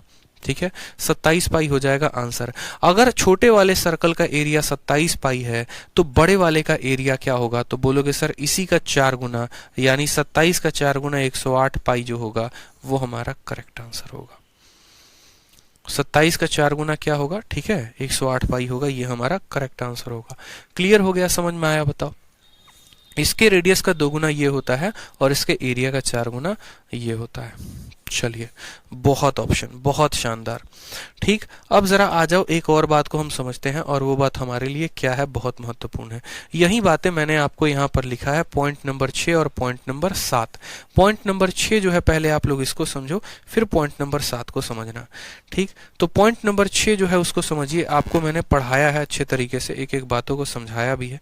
पॉइंट नंबर 6, तो पॉइंट नंबर 6 को देखो। 7 को मैं अभी नहीं कह रहा कि आपको देखना है, आप 7 को गोली मार दो अभी कुछ देर के लिए।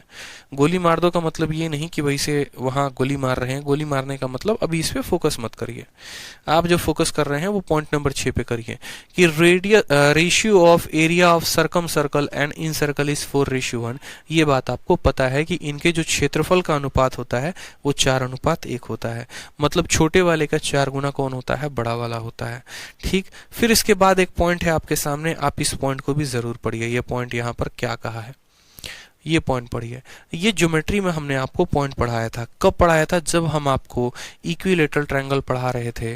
ठीक है, और इक्विलेटरल ट्रायंगल पढ़ा रहे थे यानी समबाहु त्रिभुज पढ़ा रहे थे, तब हमने आपसे एक बात बकायदा कही भी थी। ठीक, और ये बात हमने आपसे क्या कहा था, हमने आपसे कहा था कि यदि आपके पास एक त्रिभुज है और समबाहु त्रिभुज है, तो इसके अगर आप 3 परपेंडिकुलर बना रहे हैं, आप इसके 3 परपेंडिकुलर बना रहे हैं। परपेंडिकुलर का मतलब लंब, यानी यहां से जैसे मानो आपने बीच में कोई भी पॉइंट अपने मर्जी का ले लिया।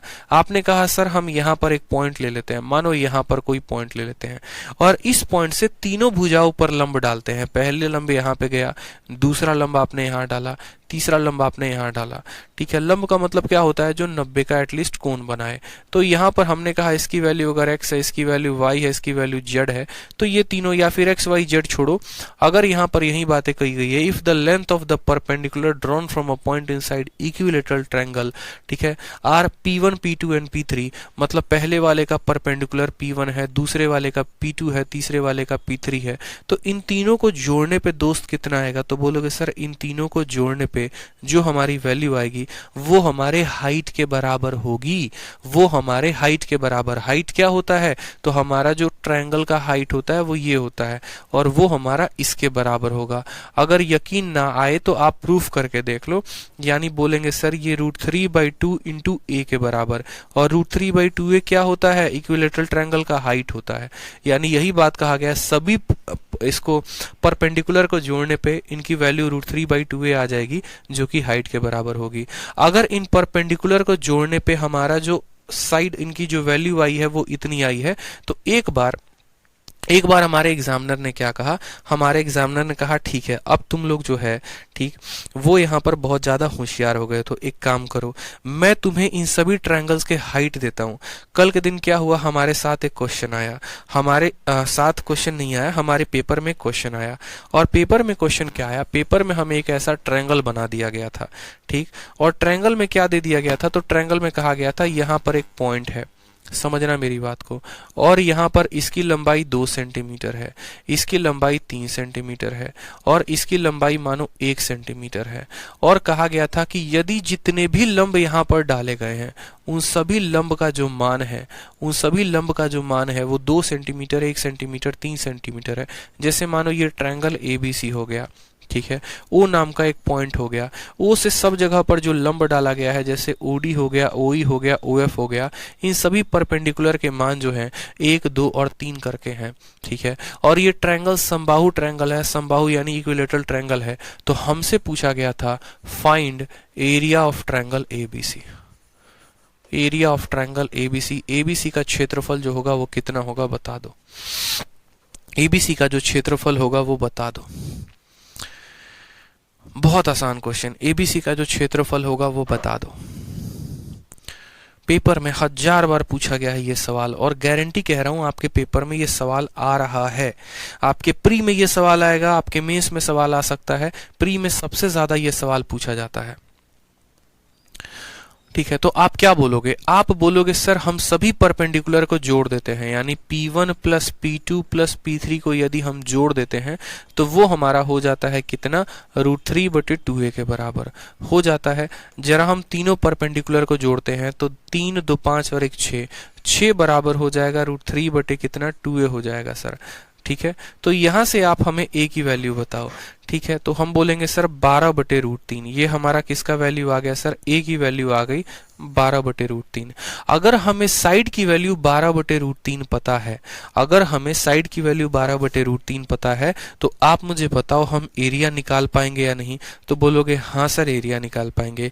एरिया क्या होता है, √3/4 इंटू साइड स्क्वायर होता है। तो पहले इसका इस्तेमाल करके साइड निकालेंगे और फिर उस साइड का इस्तेमाल करके एरिया निकालेंगे। तो एरिया निकालेंगे तो बोलेंगे सर √3/4 ठीक है, इंटू साइड की वैल्यू कितनी है 12/√3। तो 12/√3 का क्या करना है, स्क्वायर करना है, यानी 12/√3 को आप कितनी बार लिख दो, 2 बार लिख दो। √3 से आपका √3 चला जाएगा, 4 से आप इसको काटोगे 3 बार में जाएगा, √3 इसको √3 बार में काट देगा। तो बोलोगे सर 12√3 जो आएगा वो हमारा करेक्ट आंसर आएगा, 12√3 जो आएगा वो हमारा करेक्ट आंसर आएगा। पेपर में 1000 बार ये प्रश्न पूछा गया है। पेपर में आपको तीनों परपेंडिकुलर का लेंथ दे दिया जाता है और तीनों परपेंडिकुलर का लेंथ देने के बाद आपको बड़े वाले का एरिया पूछता है। तो तीनों परपेंडिकुलर का जो लेंथ होता है बराबर होता है हाइट के, यहां से हम साइड निकाल देंगे और साइड का स्क्वायर करके हम क्या कर देंगे, एरिया निकाल देंगे। क्लियर हो गया। तो आंसर कितना आएगा, आंसर आ जाएगा हमारा 12√3। एक बार कैलकुलेशन को देख लीजिए, बहुत बच्चे जो होते हैं सही उत्तर देते हैं और बहुत बच्चों का उत्तर गलत आता है। जैसे साधना का उत्तर गलत है, मनीषा यादव का उत्तर गलत है, साइमा का उत्तर गलत है, शुभम पॉल का उत्तर गलत है। पता नहीं छोटे से बात में भी आप लोग ऐसे कैसे गलती कर देते हो। छोटा सा सवाल था तब भी आप लोगों ने गलत उत्तर दे दिया। ठीक है, जैसे एक और क्वेश्चन मैं आपको कह रहा हूं सेम तरीके से, ठीक, एक और क्वेश्चन मैं आपसे कह रहा हूं, बहुत ही प्यारा क्वेश्चन। सेम तरीके से मैंने आपसे कहा कि मानो यहाँ पर मुझे नहीं पता है क्या है और क्या नहीं है। मानो अब मैंने लंबाई को बदल दिया और लंबाई का मान मैंने अब आपको कुछ और दे दिया। ठीक है, अब मानिए लंबाई का मान आपको यहाँ पर मैं आपको दे रहा हूं, लंबाई का मान हमने आपको दे दिया और क्या दे दिया, लंबाई का मान हमने आपको दे दिया। ठीक है, मैंने कहा 3√3 ठीक है, 2√3 और मैंने कहा यहाँ पर 5√3 जो आपके पेपर में पूछा गया था। मैंने कहा कि यहाँ पर ओडी की लंबाई 3√3 है, ओई की लंबाई 5√3 है, ओएफ की लंबाई 2√3 है। अब मुझे बताओ एरिया कितना होगा। चलो आंसर बताओ, एरिया कितना होगा, आंसर बताओ कितना होगा।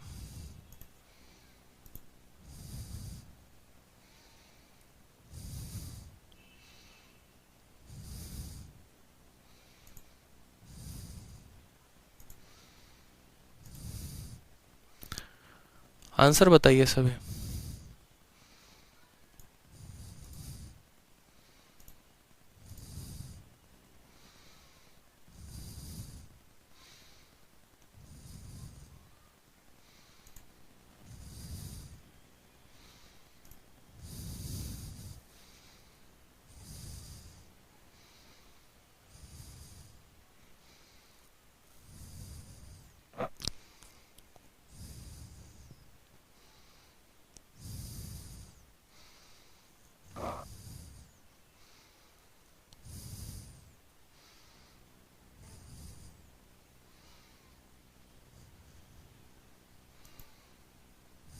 आंसर बताइए चलिए। क्या बताओगे, बताओगे सर बहुत ही आसान है। हम यहाँ पर अगर मानो यहाँ पर P1 plus P2 plus P3 को जोड़ते हैं तो इनकी वैल्यू जो हो जाएगी वो हो जाएगी हमारा साइड √3/2a हो जाएगी। तो बोलोगे हाँ सर। जरा सबको जोड़ो तो बोलोगे सर 5√3, 3√3, 8√3 और 8 में 2, देखो 5, 3, 8 और 2 10, यानी बोलोगे सर 10√3 और 10√3 बराबर होता है किसके, √3/2a के। तो √3 से √3 खत्म, तो साइड की वैल्यू कितनी आ जाएगी, 10 का दोगुना, यानी साइड का मान 20 आ जाएगा। अगर साइड का मान 20 आ जाएगा तो हमसे क्या बोलेगा, हमसे एरिया बोलेगा। तो एरिया की वैल्यू क्या होती है, हमेशा इस बात को ध्यान रखना, √3/4 इंटू साइड का मान और इंटू साइड का मान। ये हमसे बोलता है 4 से हमने 5 बार में काटा, 20 बचे 100√3। और ये आपके प्रीवियस ईयर का क्वेश्चन है जो CHSL के प्री में पूछा गया था इस बार। ठीक है, इस बार के CHSL के प्री का क्वेश्चन है जो आप में पूछा गया था कि एक समबाहु त्रिभुज है, उसके तीनों परपेंडिकुलर का मान आपको दे दिया गया था और उसके बाद जो है उनका क्षेत्रफल पूछा था। तो बहुत आसान क्वेश्चन था, तीनों को जोड़ने पे √3/2a आ गया, साइड का मान निकाल दिया और एरिया निकाल दिया। तो इसी के ऊपर जरा एक एग्जाम्पल है, देखो यहाँ पे एग्जाम्पल में कहा गया है from any point inside an equilateral triangle the length of the perpendicular are A, B and C, उसका एरिया क्या होगा। अब यही बात आपको जो है कह देगा, ठीक है, कि एक ट्रायंगल है, उसके परपेंडिकुलर का मान अगर ABC है तो उसका एरिया तुम मुझे डायरेक्ट बताओ, उसका एरिया तुम मुझे डायरेक्ट बताओ। तो यही बात हमने यहाँ पर आपको डायरेक्ट एक रिलेशन दिया था कि अगर आपको एरिया निकालना है तो तीनों परपेंडिकुलर को जोड़ के उसका स्क्वायर करके √3 कर दो। ये भी डायरेक्ट शॉर्टकट होता है, ठीक है। और ये कहाँ से आया, तो मैं आपको बताता हूँ ये कहाँ से आया। आप शॉर्टकट जरा देखो जनाब, आपका क्लियर हो जाएगा। जैसे मैंने कि कहा तीनों परपेंडिकुलर का लेंथ इतना होता है और मुझे पता है यहाँ पर एरिया जो होता है जनाब क्या होता है, देखिएगा एरिया जो होता है वो होता है √3/4 इंटू साइड स्क्वायर। होता है कि नहीं होता है, आप मुझे बताइए। तो बोलेंगे हाँ सर होता है, ठीक। तो हमने यहाँ पर कहा कि √3/4 साइड स्क्वायर ये आया तो आया कैसे, √3/4 साइड स्क्वायर आया तो आया कैसे, बस यहाँ समझो। तो हमने यहाँ पर कहा ऊपर और नीचे हम इसमें कितने से गुना लगा देते हैं, √3 से, और नीचे भी √3 से। तो ऊपर वाला हो जाएगा 3/4 a स्क्वायर और यहाँ हो जाएगा 1/√3। और 3/4 a स्क्वायर कैसे आया, तो इसी का स्क्वायर करने से आया। देखो √3 का स्क्वायर 3, 2 का स्क्वायर 4, a स्क्वायर का a स्क्वायर, यानी हम कह सकते हैं ये वाला जो है ये क्या है, सभी परपेंडिकुलर का जोड़ का स्क्वायर है और उसको √3 से हम क्या कर देंगे, भाग कर देंगे। यानी अभी जो मैंने आपको ये सवाल दिया था, अगर ये सवाल किसी बच्चे को करना था तो वो ये बेसिक मेथड ना अप्लाई करके वो डायरेक्ट एक लाइन में बोलता। और वो डायरेक्ट एक लाइन में क्या बोलता, वो डायरेक्ट एक लाइन में बोलता कि भैया हमको एरिया निकालना है तो हम क्या करेंगे, सभी परपेंडिकुलर्स को जोड़ देंगे, सभी परपेंडिकुलर को जोड़ देंगे। देखो एक तो तरीका पहले मैंने वो बता दिया जिससे आप बड़े कंफर्टेबल हो जाते हो। कंफर्टेबल का मतलब क्या होता है कि बड़े आसानी तरीके से आप सीधा पहले सोचते हो अच्छा ठीक है ये वाला इसके बराबर है, फिर वहां से हम साइड साइड निकाल देंगे, साइड से फिर एरिया निकाल देंगे। अब मैं आपको सिखा रहा हूँ शॉर्ट ट्रिक। शॉर्ट ट्रिक क्या कि अगर आपको एरिया निकालना है तो सभी को जोड़ के स्क्वायर करके क्या कर दो, √3 से भाग। फिर पूछोगे ये कहाँ से आया, तो ये भाई साहब इसी एरिया को हम ऐसे लिखते हैं, इस एरिया में ऊपर नीचे √3 का गुना कर देंगे, गुना कर देंगे तो ये इतना बन जाएगा, और ये वाला जो है सभी साइडों के जोड़ का स्क्वायर है, तो फिर हमने इसको इतना कह दिया और √3 हमारा √3 के डिवाइड में आ गया, तो ये पॉइंट हमारा इसमें कन्वर्ट हो गया। तो यहां पर आप मुझे बताओ सभी साइडों का जोड़ 3 2 5 और 1 6, तो सभी साइडों का जोड़ 3 2 5 1 6, तो बोलोगे सर 6 का स्क्वायर कितना हो गया, तो 36 हो गया, और 36 को कितने से भाग करना है, √3 के साथ, तो बोलोगे सर 36 को आप लिख दो 12 × 3 और उसको भाग कर दो √3 के साथ, √3 इसको √3 बार में काटेगा। देखो कितने सिंपल तरीके से एक लाइन में आंसर आ गया 12 √3, कितने सिंपल तरीके से। लेकिन गलती क्या करते हैं, पहले हम लोग वहां से जाते हैं तो साइड निकालते हैं और फिर साइड से हम क्या निकालते हैं, एरिया। चूंकि मैंने दोनों पॉइंट इसीलिए बताएं क्योंकि मुझे पता है कि एक बच्चा जब परीक्षा हॉल में होता है तो हो सकता है ये पॉइंट उसको दिमाग में ना याद रहे, वो भूल जाए। इस वजह से पहले मैंने आपको बेसिक बताया कि बेसिक से याद कर लो और फिर उसके बाद अगर परीक्षा में याद रहा तो ठीक, नहीं तो बेसिक से बना लेना। अब जैसे मानो सेम तरीके से यहाँ पर मैंने दूसरा सवाल भी आपसे पूछा था जिसका आंसर 100 √3 आया था। अब यहाँ पर भी देखोगे तो मैंने आपसे एरिया ही पूछा था, तो यहाँ पर भी आप एरिया बताने के लिए क्या करते, बोलते सर सभी को जोड़ दो। सभी को जोड़ने का मतलब 2 √3 प्लस 3 √3 प्लस 5 √3, सभी को जोड़ने के बाद क्या कर दो, स्क्वायर, और इसको भाग कर दो √3 के साथ। बस 5 3 8 और 2 10, 10 √3, तो बोलोगे सर 10 √3 का क्या करना है, 10 √3 का स्क्वायर करके कितना भाग कर देना है, √3 से। 10 का स्क्वायर होता है सर 100, √3 का स्क्वायर होता है 3 और बट्टे में आ जाएगा √3, √3 इसको √3 बार में काटेगा तो आंसर आ जाएगा आपका 100 √3 इज द करेक्ट आंसर। 100 √3 जो आता वो हमारा करेक्ट आंसर आ जाता। ठीक है, तो यहां पर जो हमसे क्वेश्चन पूछा गया है सेम तरीके से कि अगर सभी परपेंडिकुलर का लेंथ ABC है तो एरिया कितना होगा, तो आप बोलोगे सर एरिया बराबर, बड़ा ही सिंपल भाषा में, A + B + C, सभी परपेंडिकुलर को जोड़ दिया, उनका स्क्वायर कर दिया और उसको √3 से भाग कर दिया, यही हमारा एरिया आएगा सर। बस देख लीजिए ये बात कहाँ दी गई है। तो हमारे ऑप्शन में नीचे कहीं पर भी √3 नहीं है, नीचे √3 नहीं है तो हम क्या करेंगे, ठीक है, अगर नीचे √3 नहीं है तो ऊपर नीचे √3 से गुना करेंगे। अगर ऊपर नीचे √3 से क्यों गुना करते हैं, फैक्टराइजेशन करने के लिए। तो जब हम ऊपर और नीचे √3 से गुना करेंगे तो बोलेंगे ऊपर में √3 × A + B + C का होल स्क्वायर आ जाएगा और नीचे √3 को √3 से गुना करने पे ये आ जाएगा। कौन सा ऑप्शन दिख रहा है, तो √3/3 A + B + C, यानी option number B for Baahubali दिख रहा है। हैप्पी जांगेड़ पूछते हैं सर ट्रायंगल इक्विलेटरल है तभी तो होगा। बिल्कुल भाई, जब ट्रायंगल इक्विलेटरल है तभी होगा, अगर ट्रायंगल इक्विलेटरल नहीं है तो कैसे हो सकता है, नहीं हो सकता है फिर। ठीक है, तो इस क्वेश्चन का आंसर क्या होगा, इस क्वेश्चन का आंसर हमारा जो है, ठीक है, यहाँ पर देखो ऑप्शन नंबर सी में स्क्वायर गायब है और यहाँ पर स्क्वायर दिया, हमें स्क्वायर करना होता है, इस बात को ध्यान रखेंगे। आ जाओ एग्जांपल नंबर 3, देखो क्या है, कहा है कि 3 परपेंडिकुलर का लेंथ दे दिया है 4 5 और 6, तो एरिया बताओ कितना होगा। ठीक है, बताओ एरिया कितना होगा, क्या बोलोगे, बोलोगे बहुत आसान काम है सर, एरिया बराबर सिंपल है, सभी को जोड़ेंगे यानी 4 + 5 + 6, उसका क्या कर देंगे, स्क्वायर कर देंगे और भाग कर देंगे। किससे भाग कर देंगे मेरे भाई, तो √3 से भाग कर देंगे। 6 4 10 5 15, 15 का स्क्वायर कितना होगा, तो 225 और 225 को हम √3 के साथ भाग कर देंगे। ठीक है, 225 को हम √3 के साथ भाग कर देंगे। चूंकि नीचे हमारे ऑप्शन में कहीं पर भी रूट नहीं है तो हम क्या करेंगे, इसको √3 और √3 से ऊपर नीचे गुना कर देंगे। जब हम इसको गुना करेंगे तो बोलेंगे 225 √3 और बट्टे में √3 हो जाता है 3, 3 से काटोगे तो 75 बाट में कटेगा, तो बोलोगे सर 75 √3 जो आएगा वो क्या आएगा, correct answer option number B for Baahubali. B for Baahubali जो आएगा वो करेक्ट आंसर आएगा। ठीक है, चलो आ जाओ। तो यहां से जो है अब हम लोग नेक्स्ट क्लास में कवर अप करेंगे ठीक है, जितनी बातें यहाँ से जाननी है, अगर नेक्स्ट पॉइंट के जितनी भी बातें हो जाती हैं यहाँ से हम आगे चलेंगे। बहुत ही खूबसूरत खूबसूरत क्लास कल होने वाली है, बहुत ही प्यारी प्यारी क्लास होने वाली है जहाँ से हम सभी बातों को समझेंगे। और कल और मज़ा आने वाला है, कल का सेशन ऑल इंटरेक्टिव होगा, फिर उसके बाद परसों का सेशन और मज़ेदार होगा। जितनी चीज़ें हैं मैं सब कोशिश कर रहा हूँ कराने की, और सिर्फ कराना मुझे नहीं है, मुझे इन सभी चीज़ों को बड़े अच्छे तरीके से कंप्लीट करवाना है।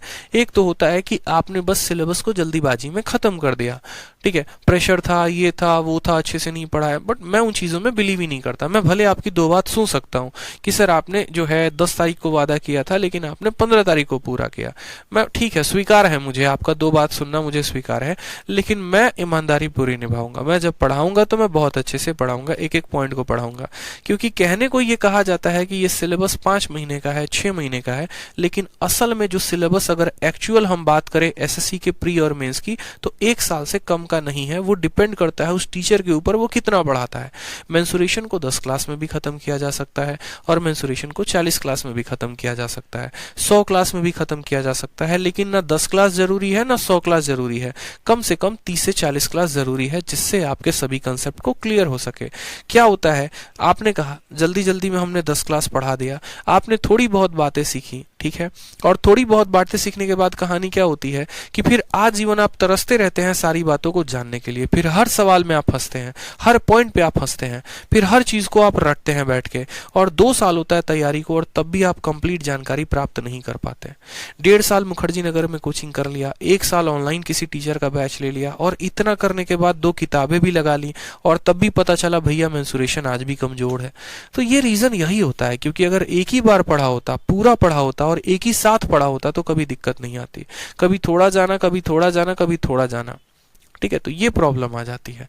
इसीलिए जितनी चीजें करा रहा हूं बढ़िया तरीके से करो, हमारे तरफ से कोई कमी नहीं रहेगी, बस आपके तरफ से कोई कमी नहीं रहनी चाहिए, हम तो पूरा पढ़ाएंगे, ठीक है। हमें फर्क नहीं पड़ता कि हमारे बैच का फीस कितना, हमें फर्क नहीं पड़ता आपने हमें कितना दिया, या हमें फर्क नहीं पड़ता क्या है क्या नहीं है, लेकिन हाँ हमें इस बात से फर्क पड़ता है कि हमें आपको पूरा पढ़ाना है और पूरा शिक्षित करना है, ठीक है। मन लगा के पढ़ते रहो। अपने यार प्यार रिश्तेदार जितने भी आपके दोस्त हैं उन सभी को बोलो कि अगर उन्हें भी क्लासेस अटेंड करनी है तो वो हमारा अप्रैल वाला वीओडी का बैच ले लें। वीओडी बैच क्यों ले लें, क्योंकि देखो पेपर में समय बहुत कम है और उसमें मैंने पूरा का पूरा सिलेबस कंप्लीट करवा दिया है। तो कंप्लीट करवा दिया है तो वो काफी शॉर्ट टाइम में रिवाइज कर सकते हैं। लाइव बैच में से भी पढ़ सकते हैं, कोई दिक्कत नहीं, वो भी कंप्लीट होगा, लेकिन वो पेपर के 10 दिन पहले कंप्लीट होगा, 5 दिन पहले कंप्लीट होगा। तो उससे बेहतर वो बैच लेना होगा जो ऑलरेडी पहले से कंप्लीट है, ठीक है। और कंप्लीट है तो वो रिवाइज कर सकें। जो बच्चे क्लास देख रहे हैं, जो मेरे अपने बैच के बच्चे हैं, उनको कोई दूसरा बैच लेने की जरूरत नहीं है। मैं आपको कह रहा हूं, अगर आपके फ्रेंड आपसे पूछे कि आदित्य सर का कौन सा बैच लेना चाहिए, तो आप उन्हें बताओ उनका वीओडी बैच लो अगर लेना है तो, ताकि वो कंप्लीट कर सके, ठीक है। और आप सभी का सिलेक्शन होगा, चिंता मत करो, मन लगा के। मैं पूरा जान लगा रहा हूं, मैं यहाँ पर भी पूरे एफर्ट डाल रहा हूँ, यूट्यूब पर भी पूरे एफर्ट डाल रहा हूँ, ठीक है। मॉक में मजा आ गया, बिल्कुल भाई, मन लगा के ऐसे ही पढ़ते रहो। मैं पूरे अच्छे तरीके से जो है आप लोग को बता रहा हूँ। बाकी जितने बच्चों को आज अगर इकोनॉमिक्स की क्लास पढ़नी है तो अभी 3 बजे से इकोनॉमिक्स की क्लास चैनल पर लाइव हो जाएगी, वो जाके जरूर देख लेना, ठीक है। इन्फ्लेशन पहला टॉपिक होगा, वो पढ़ना जरूर, ठीक। इंग्लिश की क्लासेस नहीं चल रही हैं। देखो यार, मेरे से है ना इंग्लिश का मत पूछा करो कि सर इंग्लिश का क्लास नहीं चलता है, रीजनिंग का नहीं चलता है, ठीक है। इंक्वायरी नंबर है यार, उनसे पूछ लिया करो, क्योंकि मुझे खुद पता नहीं होता है, ठीक है। हर टीचर का अपना शेड्यूल होता है, हर कोई अपने शेड्यूल से स्टूडियो में आता है, पढ़ाता है, चला जाता है। किसके क्लास में कौन क्या टॉपिक पढ़ा रहा है किसी को पता नहीं होता। अब मुझसे पूछोगे विक्रम सर क्या पढ़ा रहे हैं तो मुझे नहीं पता, विक्रम सर से पूछोगे मैं क्या पढ़ा रहा हूँ, नहीं पता। अलग अलग हर किसी के बैचेस होते हैं, 7-8 बैचेस चल रहे होते हैं, ठीक है। किस टीचर का किस टाइम पर क्या शेड्यूल है, किसने कौन क्लासेस ली, कौन सी क्लासेस नहीं ली, हमें कोई आइडिया नहीं होता है। इस वजह से हम कहते हैं कि आप इधर आप उस टीचर से पूछ लीजिए, नहीं तो इंक्वायरी नंबर पे पूछा करिए, ठीक है भाई। चलो, लव यू ऑल, खुश रहा करो, मस्त रहा करो, मस्त रहा करो। बाकी मिलेंगे अगले सेशन में, कल फिर से लाइव रहना 12:30 बजे, ठीक है। चलो, राजेश कहते हैं मेरे को गुरुकुल ज्वाइन करना है, उसका क्या, उसके लिए जो है गुरुकुल का नंबर मेरे भाई दे रखा है मैंने आपको, आप उस नंबर पे संपर्क करके बात कर सकते हो, ठीक है। बहुत बार यूट्यूब पर गुरुकुल का नंबर दिया है, नहीं होगा तो जो इंक्वायरी नंबर है उस पर फोन करके गुरुकुल का नंबर ले लेना, ठीक है। चलो।